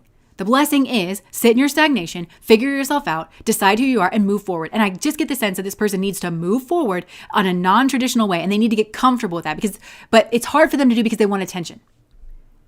It's hard for them to do because they want attention, and they feel like going down. I think like this person just in something around them. It's just, I feel like this person's only really seen things like people on Facebook getting into a relationship and 150 people liking that post and having a baby and 150. That's the attention that this person's like really seeing people get, you know, or like they get engaged and there's a big party for them, you know, and then everybody's got to go to the rehearsal dinner and stuff. That's what this person wants. And they want it because they think it's going to fill a void in them, and it doesn't ever really. So they're just sort of trying to, so they've seen somebody here that's getting ready to go on to their path. Or again, it's like, it doesn't even just have to be like getting into a relationship. It's like maybe even like having a kid or something. It's like moving into like the next thing. So it's like some place where this person knows I can access your energy, not because we're soulmates, not because we're partners, not because we're meant to go on a path together, because they're definitely not. This person knows that, but they can still get their hooks in them when they're in like a certain path. They can still get their attention in a certain way. It's all about attention. That's what I'm hearing. It's all about attention. They can get their attention here like in a certain way. It's devil energy. So then they have a thought process, and it builds like a pressure inside of this person. Tick tock, tick tock, tick tock, tick tock, where they kind of think like, I have to act now, or this person is going to, and whatever it is. Once they kiss, it's over for me. Once they go out on a date, it's over for me. Once they sleep together, it is over for me. Once they get Facebook official, it is over for me. Once they move in together, it's over for me. Once they get engaged, it's over for me. Whatever it is, because depending on what man or woman you're dealing with, they're going to have more or less morals. Okay. And this person sort of knows it, and they don't care, because beggars can't be choosers. Okay. Because beggars can't be choosers is why this person is a beggar. They're a beggar and a thief. Because this person's like, and so I think this person feels like rejected, because they go around and they're like, would you give me your time, dick, attention? Can we be Facebook official, please? Oh my God. And people are like, ugh, like it's a turn off sort of energy when they're in that energy, which is why they get to the thief energy. The thief is the seducer or the seductress, right? That's more, you catch more flies with honey. But it's just a ploy to cover up the fact that they're lost completely. They're completely lost. But it's worse than that, because they know, they can see in other people why. They can see in other people the thing that they want, which is like, look, you have a direction in your life. You're choosing your path. Oh, there's your path. Because they don't understand like what's going on inside of those people. It's an inner child thing, I actually think. So they might be like really drawn to couples, especially that like have a strong inner child bond. I've read your cards for a long time. That's definitely something that comes up, where it's like there's a strong inner child bond here, because the inner child has ideas, has spark, has passion, has fantasy, has a vision for the future. That's the thing, that this is like a hungry ghost that doesn't have that.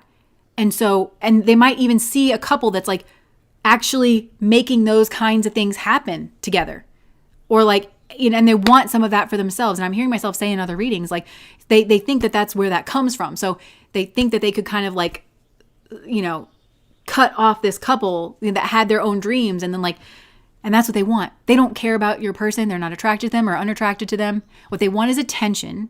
They want to also be seen as like, I think it makes them feel lacking that they don't have these things. So they want to be seen as like being vibrant and being attractive and having this vision and stuff. They want to be seen that way, but they're not that way. So they have to hijack something else in order for that energy to even be around, because it's not even coming from your person. It's like maybe the two of you brought that out together, but like, yeah, so that's the thing. And then they play innocent, or they play like they're, a child or something here in this. And then they feel that also like they see you having moved on and still like lived your life. That's another thing, is like they could have been like, well, I took your person, and they thought that you were going to die and wither on the vine, because this person thinks that like when they see a mission, or they see dharmic energy or passionate energy, that it is this football on the field that people play tug of war over, because they don't know where it comes from. They think it drops like manna from the sky, but really it's because you had your own spark that they could never take from you. This person wanted to switch destiny swap. They wanted to switch roles with you. There's something in them where they're like, that's for you to feel empty, you to feel like you can't find your path. And you're like, I could never feel that way, because I actually found my path. I have a healthy inner child that has ideas. You took that guy, or you took my job, or you took, whatever it was. That was just one idea. I shit these things. I'm the golden goose, bitch. Like, you're like, I'm the golden goose. I'll lay other legs. I'll lay other eggs. I don't need that. Like, I can make other things happen for me. That's what this person is jealous of in your life, is that ability to just reinvent yourself. And it's not inauthentic, because it comes from this ever springing well of, I know myself, and I'm happy to engage with life, and I'm alive and engaging with life in that way. This person doesn't have that. They can maybe fake that, but I think they need to like, this person, I don't think stays single, because they need another person there, because just in and of themselves, they're kind of like, and again, with the attention thing, for some reason, attention and partnership go hand in hand with this person. But it's like they have to find the right partner to get them attention. And that right partner, it could be scandal. Because I feel like maybe for some of you, this person doesn't really separate out like attention from like infamy, like it doesn't, like, as long as people pay attention, any attention is good attention, to this person. And because there's also a way where they're like, well, I'm dominant. I'm better than, I'm like, they use this somehow to form their ego as well. They're like kind of ego identity, and they're not super attached to that either. But I think that like there's a certain thing where they're like, I don't know. This also could be somebody who, I'm hearing anima. So it's like, if this is a woman, she can kind of see a man's anima, and then she'll portray that anima, which gives you an enormous amount of power over somebody, but it's hollow. Like there's no actual human relationship there. There's no warmth. There's no life that's there. So maybe that like describes this kind of path of just like sort of moving forward. So it could even be that like, again, going back to the beginning of this, where it's like somehow like somebody got wrapped up in the ending of something here. It could be that the guy that did, like maybe you walked away and he was like still processing things. He needed to talk to you. Maybe he needed to clarify something about himself so that maybe you guys could reevaluate this. But instead, maybe there was a lady there that was like projecting his anima and got wrapped up in that. But it's the road that leads to hell. It's the road that leads to nowhere, because that's not a real person, you know? So, yeah, there's a defensiveness here. Look, because it was like they thought that they were on this fiery road, this passionate road. Everything felt alive and everything. And then all of a sudden it's starting to feel very defensive. Like maybe they even have to defend the things that they have from this person because they realize that they don't have any ideas. They realize that they don't, or something, the energy turned on them.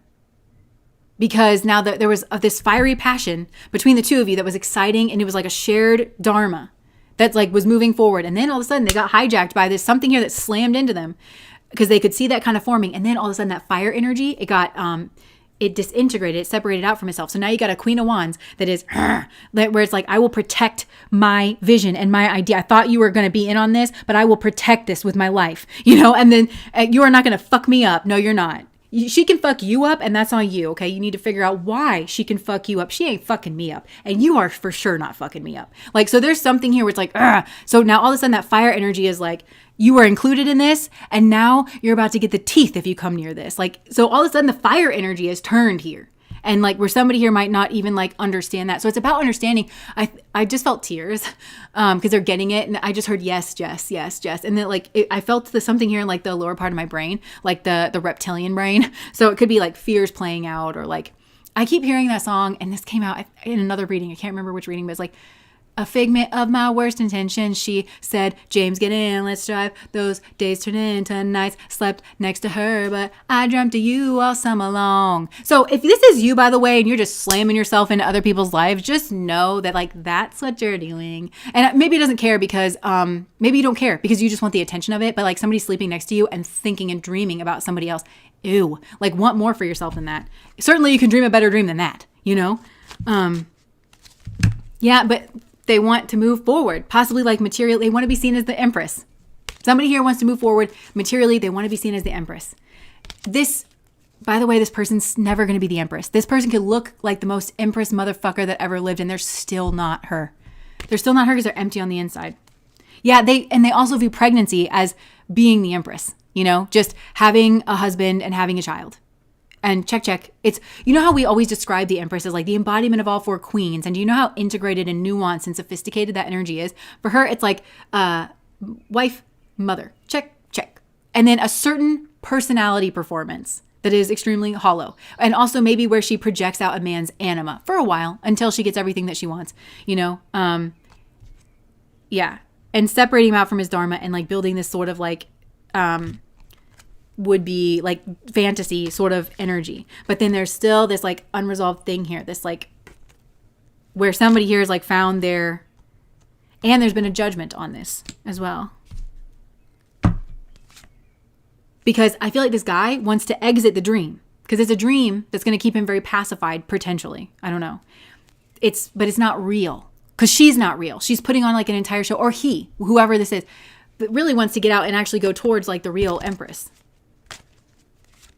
And resolve this fire issue, because there's an issue here with the fire. And so in place of fire energy, it was water that kind of like took over. It was water. The water that put out the fire and then like kind of drowned everything. Yeah, it was like temptation energy. But it gives the illusion of fire. Yeah, and so it's this like, it becomes this energy where everybody's sort of like watching each other, like, you know, at this like standoff kind of position. Because the predator was doing this, was watching, they were ready to turn the energy. So they were pretending to be a friend, but then they saw an opening and they were ready to turn the energy. So they're lying in wait. This predator was kind of like lying in wait. But now, like, it's the person that they took is kind of lying in wait, because there's a part of them they can't figure out why, but it's like they maybe want to live, I want to be a real boy. They maybe want to live a real life with a real Empress, because instead of they got eaten up by this person who is fake and hollow who just wants to be seen as the favorite, who just wants attention. You just want attention. Yeah. And so, yeah, also he went from actually being the emperor on the path to an emperor, he got knocked down significantly to a knight. But that's potentially a secret. So, yeah, in like the pain of all of this. So that's so remember I said like something's just like kind of moving this forward. I feel like it's just this illusion. They're married to the illusion, both of them. And the attention, the illusion and the attention, the illusion and the attention, both of them.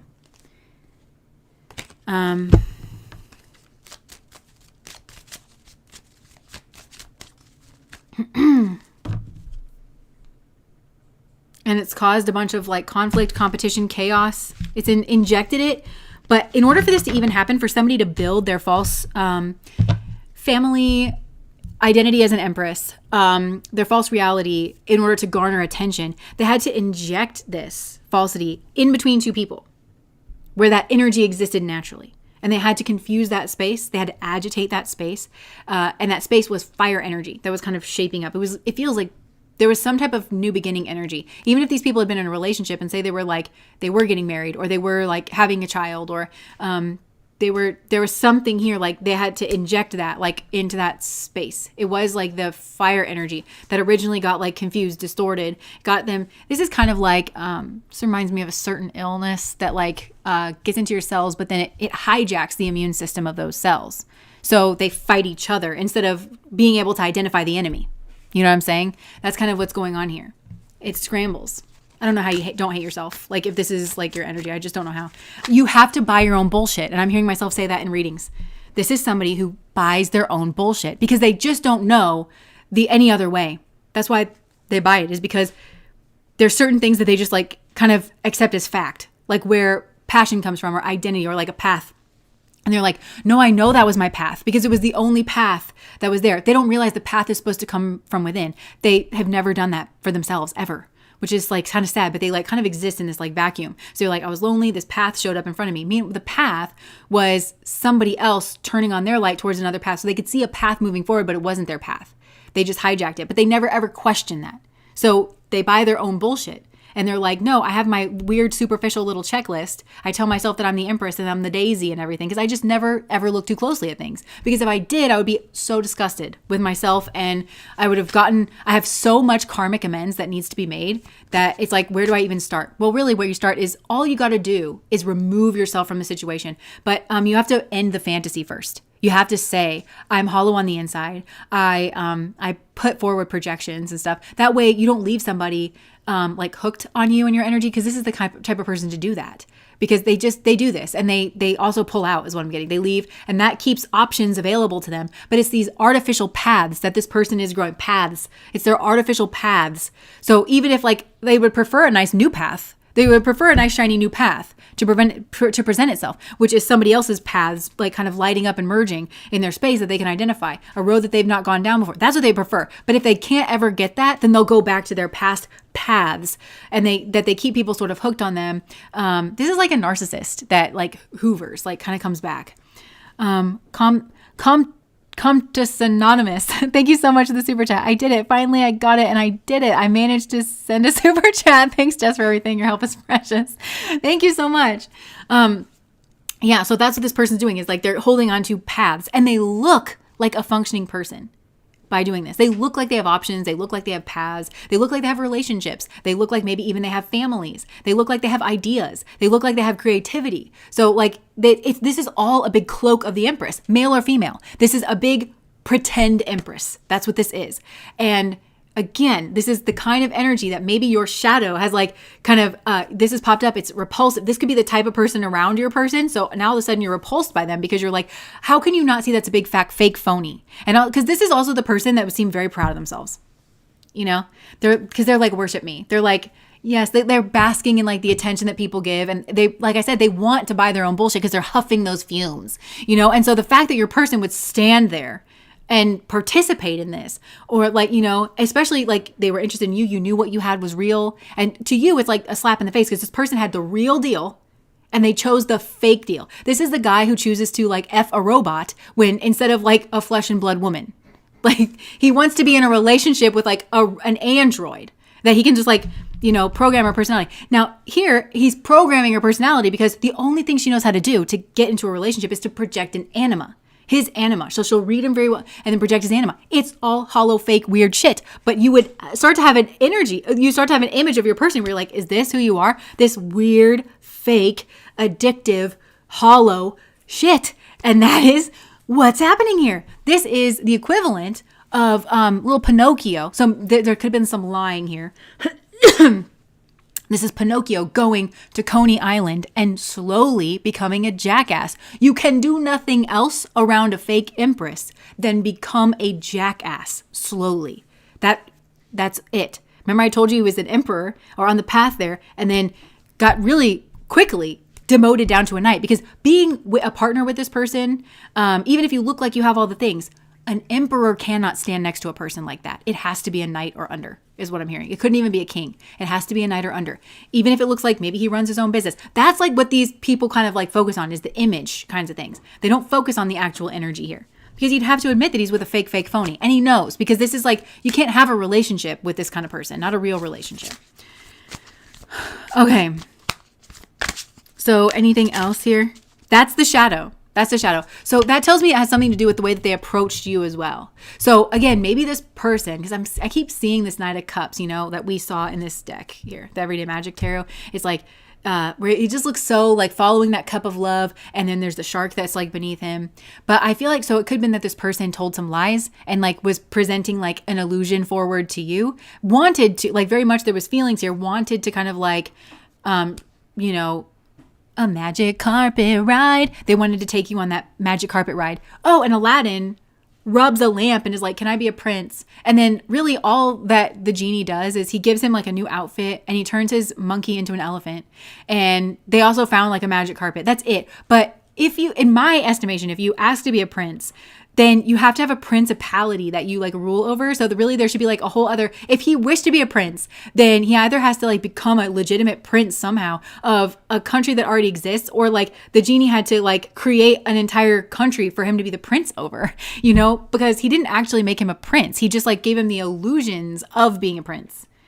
And he's like, I'm from this place and like I do stuff, and I have a whole history of being a prince because it certainly didn't just happen yesterday, so it's like, it could be that this guy like presented some form of an illusion here and then he got trapped by somebody else doing that. And then remember I said like, there's something here about the shadow, like the whole life becomes like this shadow that this person's like walking around in. This like pleasant illusion. And this person's like, I don't know, I was offering a pleasant illusion enough. Like I planned on becoming that. Like this person's like, well, I want to be an empress. So I'm also hearing myself say in readings that somebody here judges themselves by their intentions. I had good intentions. My intentions were in ruining this family, in, slamming into these other people's true dharmic path that came from within them and me not fostering my own. Well, my intentions were to become an empress. My intentions were to be benevolent. I wanted to smile and wave at babies. I wanted to kiss them on the forehead. I wanted people to, like, that can't be bad, right? You tell me. What are the unintended consequences of you trying to stuff your nasty foot into someone else's shoe? And locking Cinderella in the tower to do that. What are the unintended consequences? Because Cinderella, that was her role to play. Spirit decided that because the kingdom is brought peace by Cinderella taking that role. But with you, if the end and the means are one, and you're trying to stuff your shoe into things, and you just want to pretend that never happened, and you want to take on this role, it's going to, the end and the means are one. It's going to manifest, like you have to constantly fight for your position because it's not yours to begin with. So this is going to bring competition, unrest, confusion. It can't do anything else. But this is a person who is just sitting there and saying, well, my intentions were good. You should judge me by my intentions, not whether or not I can actually actualize anything. There's a difference between intentions and actions. This person's actions are atrocious, and they never look at their actions and judge themselves by their actions. But karma means what? Karma means action. So this person's karmas in life, they're like, why can I never be the empress? Well, because your karmas would you need to act like an empress, first of all. But your karmas would need to move you in that direction. And I think what's confusing this person is for some reason, their first step, Spirit has set it up this way. Their guide team has set it up where their first step into becoming empress is, I think, this kind of like Aquarius energy, where they're going to get attention all right. But it's like, Why aren't you doing what you're supposed to be doing? But it's because they're following their heart. Well, I'm following my heart. That's the first step to becoming the Empress, is know thyself and go in the direction so that you can find your own path. Everybody's got to find their way to their own path. That is the first step, but it also purifies the heart space. It weighs the heart. It is a weighing of the heart. So that's the Justice card that we were getting, is what I'm getting here as well. Where it's like, that was their first step, is like weighing the heart. The Empress is like heart energy, but it's like healthy heart energy. There's too much corruption in this person's heart. All they want is selfishness. They want attention, and they'll do anything to get it. So you tell me, is that true Empress energy? Is that a heart that is lighter than the feather? It certainly isn't. And this person needs to solve that issue for themselves. They need to connect with their own inner child to figure out what their inner child wants. And it can't be attention, like what it really wants, not things like attention. Because this person doesn't get past it. Like, I feel like I'm even seeing an inner child acting out, like being a queen or like being a princess, because what they want is power, control, attention. But it's like, no, go deeper than that. Like, what they were too influenced is kind of what I'm getting. Or maybe this was a child that was very influenced by poverty or something. Like, I don't know. But it's like, get even like deeper than that. And so when people try to point out this person's bad behavior, they think about it, they process, if you will, if you could call this processing. It's justifications. They confuse justification and processing. So they make all these justifications for their behavior. They start by saying, well, my intentions were good, and they go no deeper than that. Because if their intentions were good, but their actions were terrible, this person doesn't feel that that is a problem for them to resolve. Because they're antisocial is what I'm getting. So this is weird, because they view this like they want to be the Empress, which is a very social position, but they approach that in such an antisocial energy. What I mean is, in the clinical sense of the word, antisocial, of not the diagnosis, but meaning like they partake in activities that erode social bonds. That's like kind of what this person's doing, because they don't prioritize social bonds. So it's weird. There's like this weird thing where it's like, I want to be the Empress, meaning I want attention for being seen in this Empress role, of being like giving, of engaging in all of these social activities. But I don't give a rat's ass like about any of these like actual social things, because when push comes to shove and it's about me taking something from somebody else so that I can be seen in that light, then I will do it. No, I don't have any qualms about doing that. So they don't have the heart of the Empress, but yet they still want to be that. But again, when it's presented to this person that all they want to do is judge themselves on their intentions and their goals. And okay, well, my intention is to be this, and I went after it, and I did this, and I couldn't have done it any other way because I don't have ideas and I don't have creativity, so I had to steal from somebody else, but I accomplished my goal and I'm seen in a certain way. So what's the difference? What's the difference? This is a hollow ass person, and you feel the difference, don't you? But this person doesn't, because they're so preoccupied. They don't understand that other people around really can feel them. And so I think this person will get criticized, and they'll think, why does this person have a problem with me? I'm the benevolent Empress, and why don't you treat me like the Empress? And we all get frustrated when we're not seen appropriately, because this can go another way too, where people project their own insecurities and stuff on you. But in this instance, I'm getting like this person, they never take feedback is what I'm getting. And whenever they do, they have these ways where they process the information, but it's all justification. And I feel like this can be very sophisticated in this person, because if this person fancies themselves the Empress, I feel like they find themselves in spaces with feminine energy, women energy, the things that we're interested in, like in building families and in building relationships and in building ourselves in happy communities and lives, which are the things, it's life-giving energy, right? You have to know how to cooperate, how to have teamwork, how to compromise, which means you have to first remove the log from your own eye. So we get very interested in behavior, what motivates us. But this person will misuse all of those things, and they call it processing, but it's just this large justification process. That's all it is. It's knots that turn back onto itself. And this person legitimately does not know the difference, because the thing about this person is the heart energy. It's gone. It's not there. You can't teach that. You can't coach heart. You can't coach heart. That's what this person doesn't understand. So they're trying to like learn all these things. And they're like, if I learn enough things, then I'll be the Empress. And then I'll be so seamless of a fake Empress that no one will be able to tell the difference. And that is me becoming the Empress, right? That's their theory that they're testing out. And the answer is no, love. No. So depending on how successful these people are, because I think they're like, oh, well, I've been really successful with this. Some of these people are like, I've been really successful, and I'm not coming down. Eventually you're going to have to come down, because the people around you are going to keep evolving. And like, if they're on their like true path, they're going to be acquainted with reality. They're going to get to the point where they can actually sniff this out and they're going to move away. And then this is all going to come crashing down like a tower all at once. But it's going to take away every single thing that this person likes, the attention, the false image. And all of a sudden, I'm going to say this is going to be like a Blake Lively situation where it's like, the emperor has no clothes, but it's like, I don't understand why I'm being criticized. Like, and they're going to just keep trying. And I'm not saying that she has like this kind of going on, although the little that I know about her history, Scarlett Johansson, who, I believe, let me just put it this way. I would believe Scarlett Johansson's Empress energy more than I would believe a Blake Lively's Empress energy, just because of the way that she navigates in the world. Don't build a house off of another woman's tears. And just saying this as well. Do you want to be friends with somebody like that? Because you're dumb as hell. If you have that person around anybody that you're like dating or anything, you're just, there would have to be something wrong. Anyways, yeah.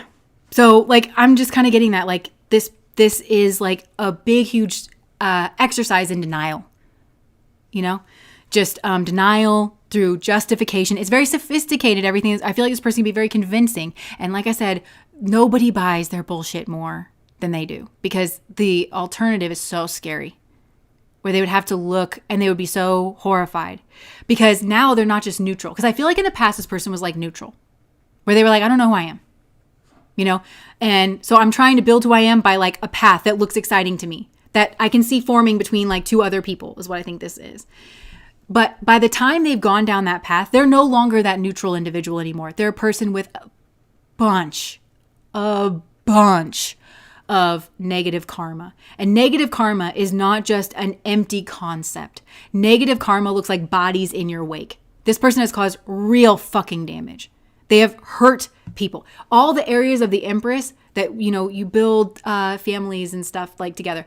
These are families that are healthy, or at the very least they're trying or something. Like, this person has hurt and bent and bitten and pulled and frictioned and rubbed the wrong way multiple people, because they're on a path that they shouldn't be in, and they're in a position that they wanted so badly but they should not be in. And by the very nature of this person being in that position, whether it is a person's wife and mother that they're not meant to be, they are causing harm to the people that are around them, because there's a reason there's a reason God himself or herself did not say that's your position. There's a reason. There's multiple reasons.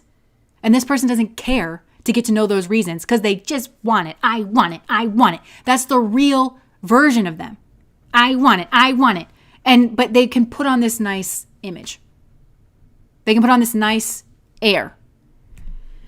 And that's on period. And that's all it is. And eventually it'll come crumbling down. And this person will be the victim when that happens. You can best believe. All you'll hear from this person, you'll hear a lot, because this person can't ever shut the fuck up and just like actually listen.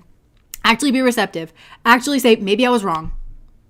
Maybe every time even in my processing, I'm wrong.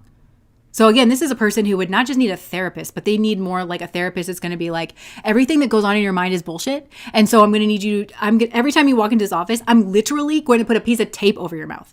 And I'm going to have you watch certain things, and I'm going to have you listen to certain things, because yes, there's a lot of people who are mature enough for therapy, and this just ain't it. You're not even mature enough for that. Like, this is a person who would have to like sit fucking quietly, because this is also a person where therapy is finishing school. This is a person who would be like, I've been in therapy for 10 years. And you're like, where? I need to know so that I don't go there and that I don't send anybody else there. Where do you go? I need her name.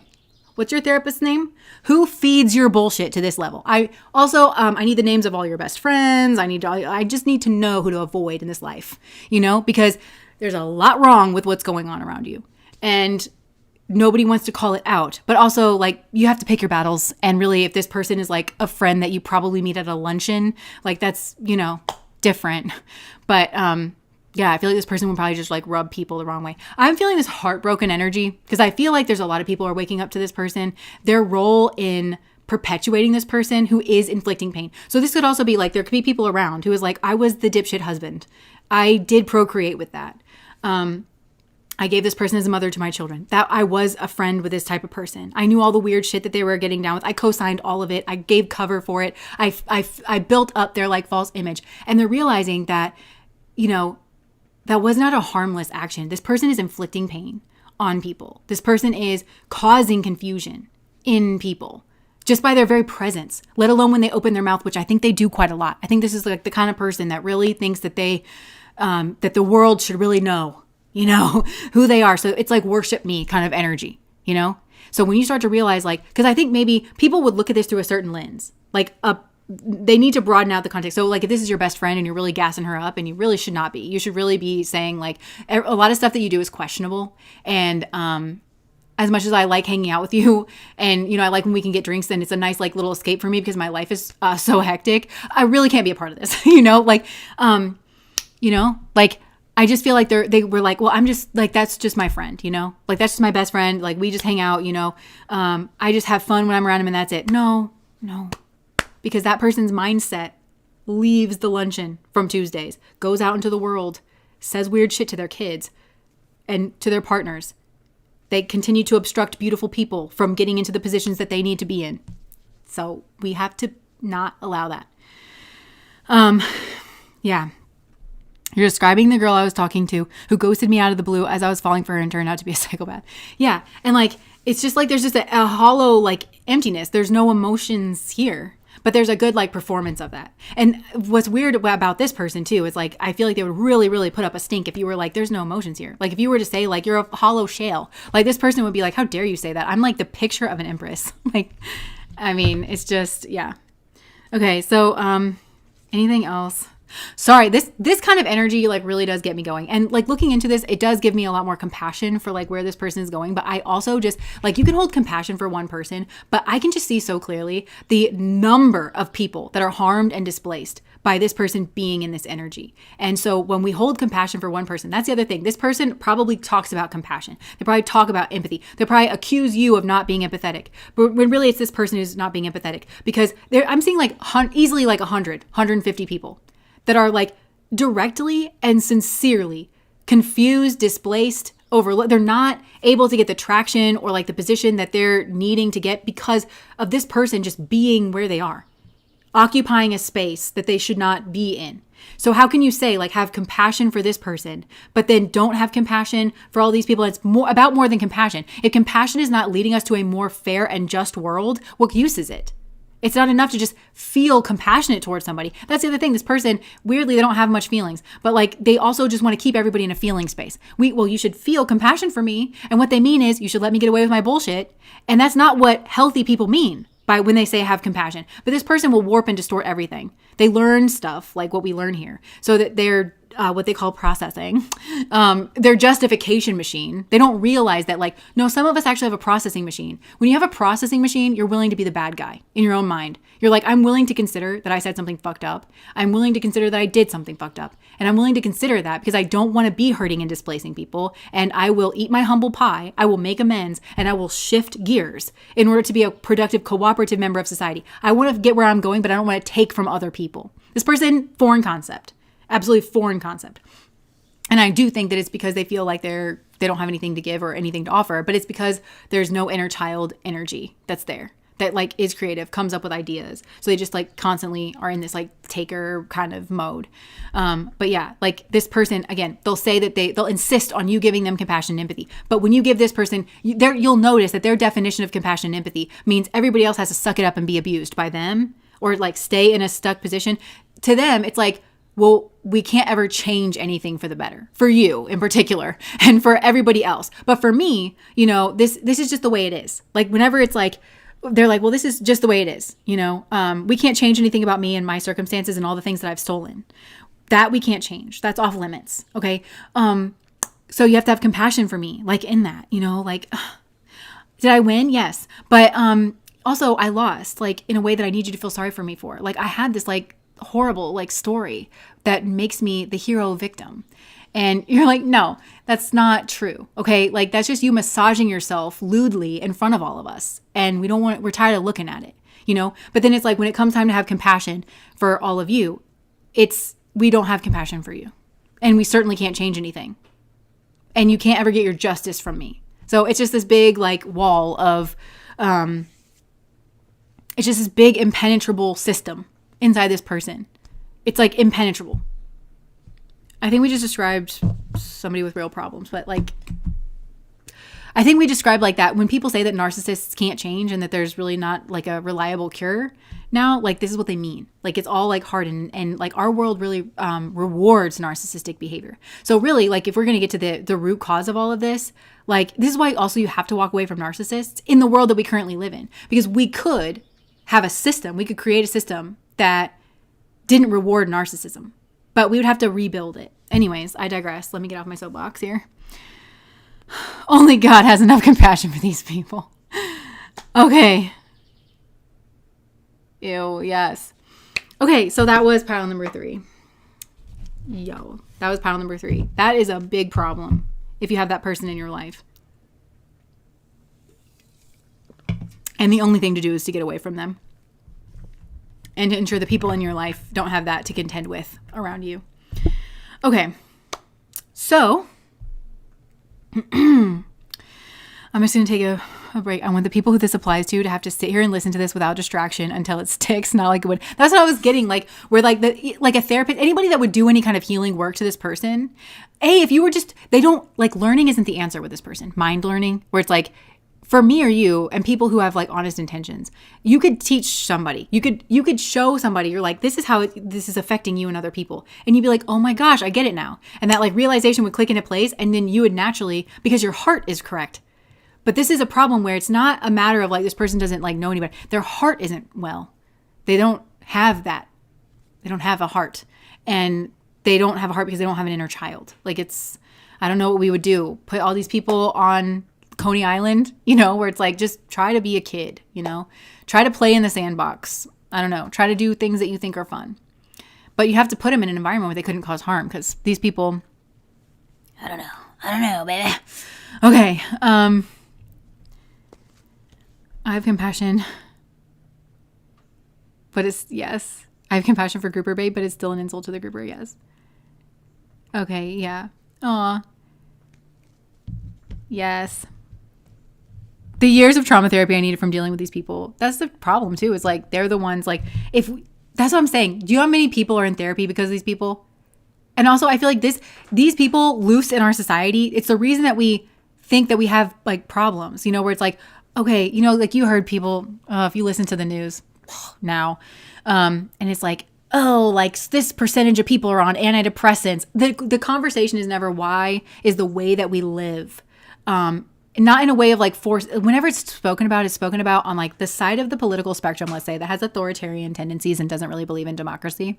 And they really believe in supremacy. And when you try to say that they're like a racist or something like that, they always like flare up and they're like, I'm not, and it's because they don't think of themselves that way. It's because they think of themselves as superior. And they don't understand that that's the same thing. But they also possibly don't realize that they're thinking that they're superior, but they think that they have better rights than other people. But anyways, I digress. They don't ever sit and think like why. It's always like demonizing those like people, and they're just like less than us because they need certain things from society. And instead of realizing that there's a certain group of people that sit at that top that are sort of displacing everything and sort of giving rise to these problems that don't need to exist. And so society doesn't have to solve these problems forever. We need to solve them in the short term, and then we need to get to the root, and we need to reorganize ourselves in a way that doesn't produce so many goddamn problems to begin with, because that is possible. It's possible and impossible at the same time because it's like so confusing. Anyways, let me not get on my soapbox for that. Okay. All right, let's get a general message. I'm hot and I'm sweaty, and the thunderstorm, I think, it's clearing up, I think, out there. Okay. Okay, Spirit. General messages, if you can. Because sometimes this pile 3 energy really likes to linger around.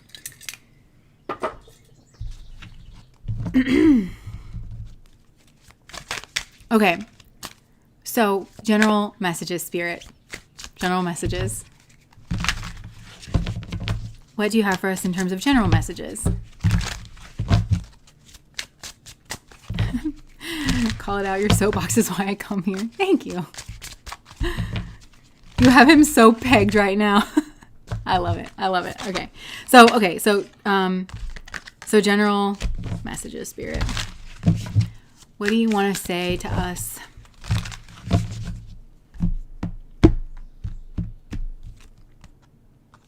Lone wolf. It says, are you really a loner, or are you afraid of loving someone who could hurt you? playing games, and this like just flipped over on its head. So it says you don't need to play games to keep the right one interested in you. Comparison. Comparing is unfair. Leave the past behind and see your new love for who they are.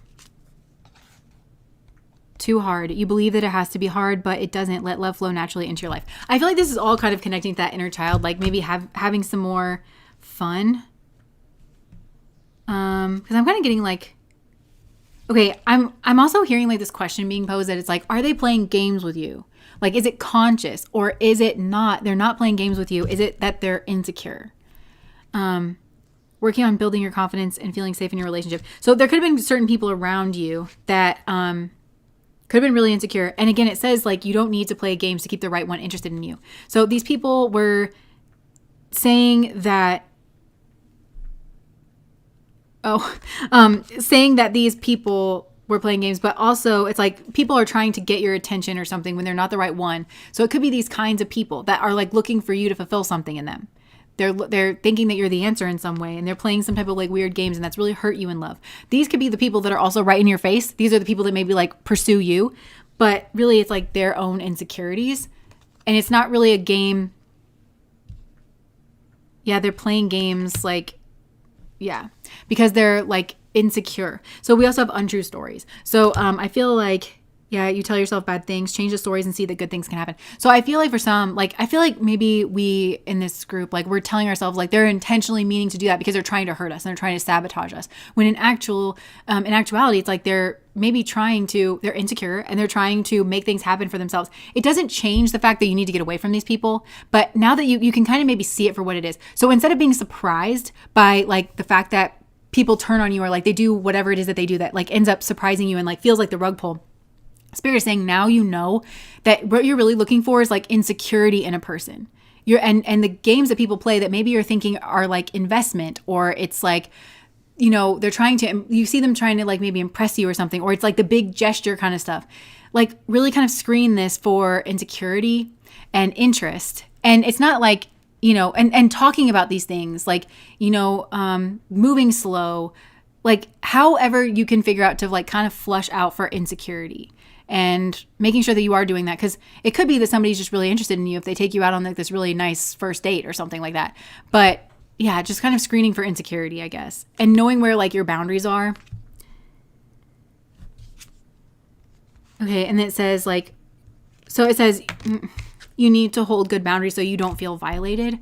So I feel like for some of you, it's like you're not really a lone wolf. You don't want to be alone forever. You do actually want somebody. You feel unsafe because I think maybe there is something about you that's like really attractive or actually really special. It's drawn in people for the wrong reasons. It's probably also drawn in people for the right reasons. And you're really struggling to know like who is there for you because it all like kind of looks so similar. But I think like one thing is like kind of screening for some type of like insecurity in the people and like the way that it's kind of showing up. This also says, okay, age issues and retreating. So you feel too old or too young to date or have issues with your partner's age, and then retreating. Your fear of being hurt has made you retreat. It's time to get out and try again. Love is the answer. Love won't solve your problems. You need to work on being independent. So, yeah, I feel like all of this is kind of like mixing together. So for some, it's like, you know, maybe you feel like you're too old for this is what I'm hearing. Like, I'm too old for this. Like, or yeah, I don't know. Maybe you have issues with a partner's age. Maybe like maybe there's somebody that you're interested in, but there's like something to do with their age, or I don't know. But it says love is the answer, but love is not going to solve all your problems. And we also have to be like independent. So that's another thing to screen for. So screen for independence. Like, does this person function without you?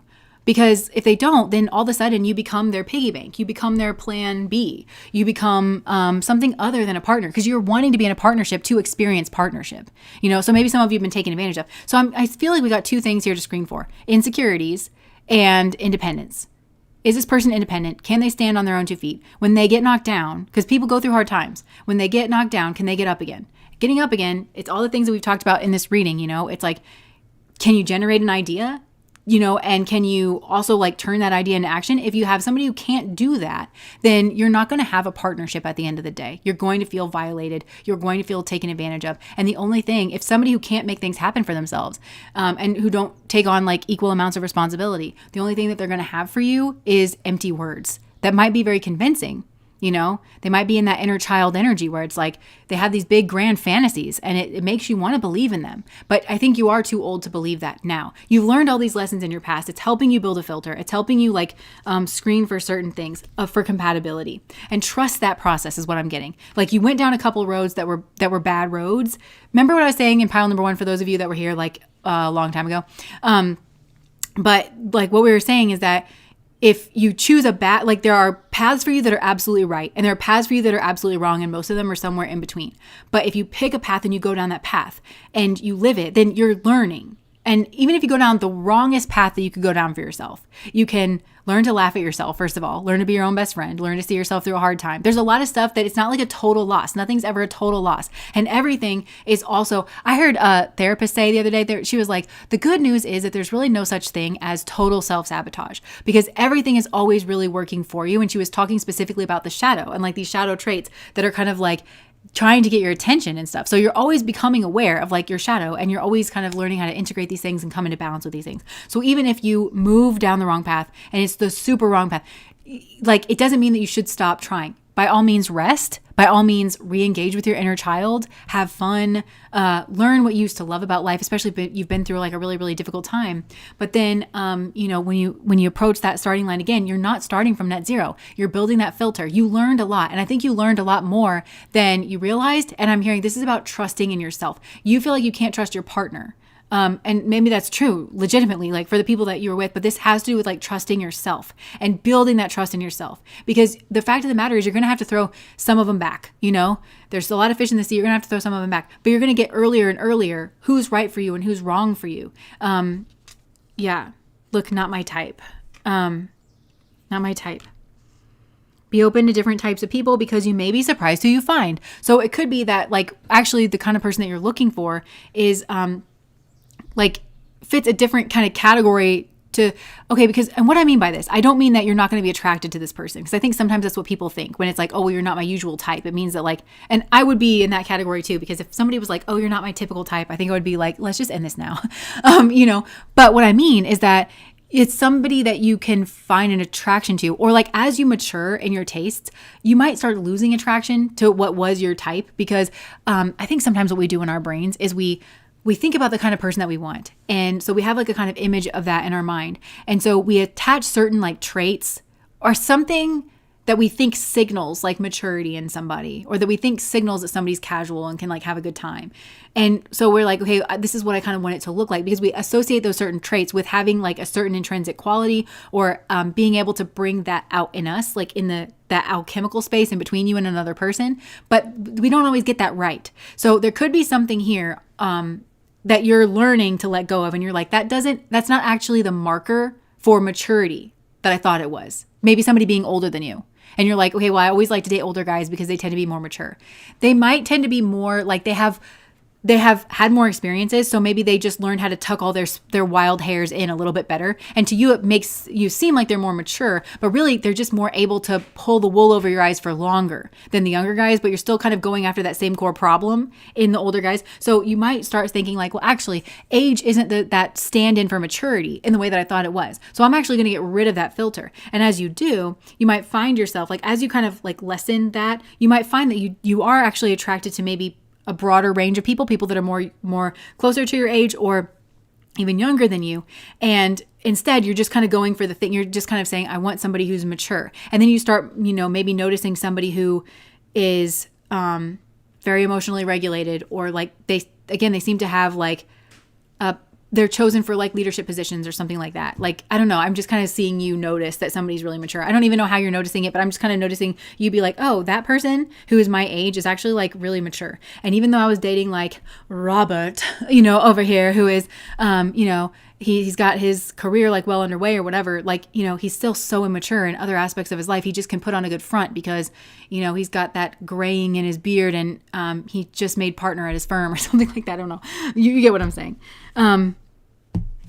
Yeah. So Look, everyone leaves. Maybe for some of you, you're scared that everybody always leaves. Choose a partner who can commit to you and let yourself commit to them. So again, screening for commitment, like, is somebody available to commit? So just ruling out automatically people who are emotionally unavailable for whatever reason, or like, so Spirit is saying, like, these are all the things that you learned when you start looking at it through that perspective. Yeah, the person that you were with, there's a lot of like anger and animosity. Okay, here's the other thing that I learned in looking into all this like Jungian shadow work kind of stuff, is that so for women, we have an inner animus and an anima. Everybody does. But like some theories, and I know Edgar Casey's stuff, The Sleeping Prophet, was kind of like this, where he said like, okay, so I'm a soul, right, in a body, and I'm a girl. So like I came down here, my soul is projecting its anima out into the world as like my feminine energy, and the anima tends to be like less conscious.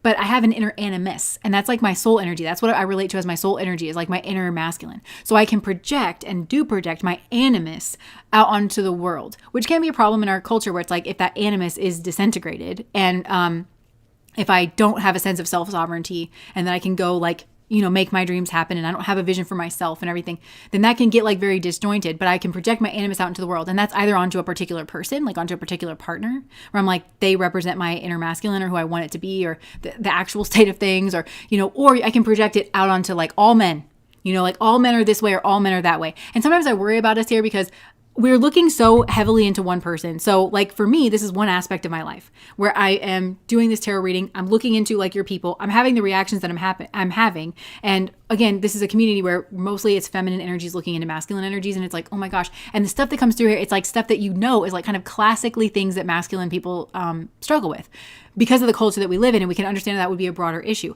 But at the same time, it's important for us to remember that not all men are like this. There's plenty of good men in the world. And I know I've seen like a lot more examples where at first it seemed like it was all that red pill stuff that was like getting out there, and like it was really taking over male spaces, and it still really is.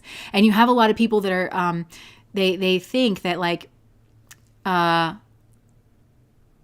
a certain person who sits in a certain house of a certain color, or absence of a color, let's say, is like some type of pinnacle of masculinity and leadership and manhood. People actually believe that because they have these unconscious things. That's kind of like all of the soaking in of like the red pill kind of community. But now, like, you hear regular everyday men coming out and actually challenging those things and saying that it's not actually masculine to force yourself upon somebody. Like, it's not actually masculine to hoard a bunch of wealth, like, and steal from people and lie to people in order to like get to the position of power that you feel like you're supposed to be as a man. You have a lot of those men that are coming out and actually saying those things. Like, actually, this is disturbed. Like, and but so I'm saying, like, there's good men out there. And like when you hear those men talk, it's very wise. Like, and you hear the softness, and you hear the social emotional intelligence, and you hear the self-reflection. You hear them holding themselves and other men accountable. And it just restores like, your belief in the world a little bit. So there's definitely a lot of men out there that are imperfect, but they're also like on their path. So even though you've had some experiences with like these men or women from your past that really didn't have their shit together, really confused you, whatever, that's not the only kind of person that's out there. But the thing that we have to get better at, and this is part of healing, is that kind of attuning our nervous systems, to get kind of like technical with it, but like, that we're drawn in a way that we're drawn into healthier energy, and that we find that energy attractive. And I think that sometimes we think that can't be actually like moved, but I think it can be. I think what you're attracted to is what I mean. Like, a lot of people think that, oh, I'm just attracted to what I'm attracted to. And yes, that's part of it. But like when you start to have experiences where you're really, really turned off by like a certain thing a kind of person that you were like really drawn into, and you really turned off by that, I think your taste actually can change. You kind of like develop aversions to certain things, and then you can start to warm up to other things. I think it's like more of a slow process. If it's fast, it might be trauma, girl. But, I'm just saying, like, I think that your tastes maybe actually have matured, and maybe even without you realizing it, especially if you are kind of taking a break from the dating scene and allowing yourself to like reset, recharge, hanging out with your friends, nurturing that inner child energy, and reacquainting yourself with like the things that you love and the passions that you love. And you are like, looking at things through that lens. I feel like it actually can. And Spirit is just trying to, I think, encourage you and say like, no, your filtration process has actually been fine-tuned here, and you can trust yourself. And you might want to get out there, and like a part of you does, but a part of you is thinking maybe that you're a lone wolf, but you're just retreating. But Spirit is saying, like, I don't know, you could potentially, maybe you're seeking perfection, like in yourself or like in your person before you like even want to get in. So yeah, some of you might be, or, too much, too busy. Yeah. So I don't know, too much work. So I think for some of you, Spirit is saying like, maybe this is an elaborate defense mechanism. Pent up anger at this old situation. And so like, you're definitely processing through that, but it's also kind of like leading to confusion, maybe this past situation, and not talking about it. So for some of you, it's like, that's that pile number 3 where like, again, somebody like left or whatever, and you are like wrapped up in that. But especially if like it was like this narcissistic person that just left you for like a better prospect or whatever, probably you're stuck on that because you're like, you can't fathom this kind of person, that like they exist or whatever. But there's, yeah. So I feel like you're doing your processing, but yeah, something here could have been lust, not love. I don't know. So it's all a process that's like kind of unfolding. But I think Spirit is just saying like, just notice that you really have like, for as much as you, okay, so you know they say sometimes like when you're acquiring knowledge, sometimes you can lose sight of how much you've really learned because you're always kind of, everything that you learn can open up new questions that you have. You're like, well, what about this? And you're always kind of focused on all the things that you don't know, that sometimes you forgot to sit and like just look at all the things that you actually do know and how far you've come. I feel like that's you, but like with relationships, you've really come a long way. So took pole dancing from one extreme to another, and man, have I learned a lot, but I'm learning to use it to squash all the things. Red pill by learning to be where the people are. Oh my gosh. I just saw the funniest short of this lady. She was pole dancing in her room. She's like, I don't do this for the attention. But then like she set the camera up and like you could see her cat watching her. She's like putting on a show. And then she was like really upset that the cat was like not showing her more like love or anything. It was really funny. Anyways. Okay. That is that. I'm losing my voice now. I'm starting to get a little hungry. And this has gone on for a long time. 1:30. Usually when the readings go to 1 o'clock, I'm like, wow, that was like a really long reading. And now it's like 1:30. This was a longer one. I felt it that it was longer. But hey, like when the messages need to come out, the messages need to come out. So, okay. That is that. And for those of you that are on Patreon, we have a Patreon reading tomorrow, same time. And it is a live stream. It's what apology do you actually need to hear? Interesting. What apology do you actually need to hear? So if you're on Patreon, I will see you guys tomorrow at the same time. Also, we sell candles. I haven't been mentioning it. It's not really candle season. I mean, every season is candle season for those of us that like a nice like scent and that kind of warmth from the candle. But if you like candles, our candles have good ingredients in them. And we do have some summery kind of scents. Sunny Side Up and Moonlit Beach are two of my favorites. Fresh Start is a nice, like fresh, kind of warm, clean linen scent too. That is good year round.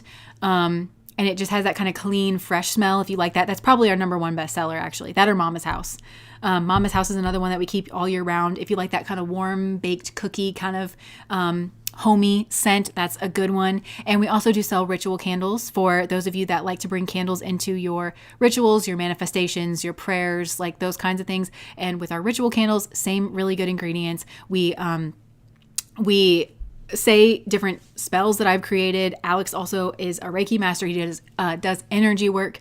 And while the wax is like all melty and stuff, we just kind of penetrate that with the spells over and over again and the energy work, and we infuse that in the wax, and it hardens, and then we sprinkle some dragon's blood resin on the top, which is been used in intention setting and magical rituals and stuff, and like monks used to use it as like an ink and stuff. It's adds power to like your intentions. And then we use the wood wicks that have the cross on them, and that's the heavens meeting the earth. So it's very intentional, like what we thought about with the candles. And then we send you a little slip. You can write all of your intentions and kind of set it under the candle and connect and commune with that candle. And I always suggest to lighting the candle with your breath before you light it with the wick, so you can whisper talk to the candle like it's your best friend, girl, and then just light it with your breath and then light it with the candle.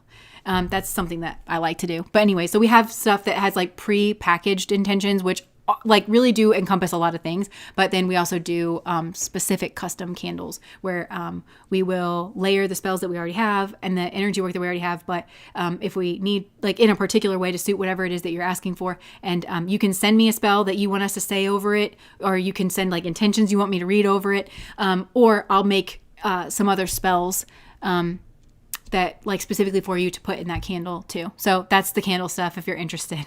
I just can't stop talking. So okay, that, and then for those of you who are on Patreon, we will see you tomorrow. Okay, bye guys.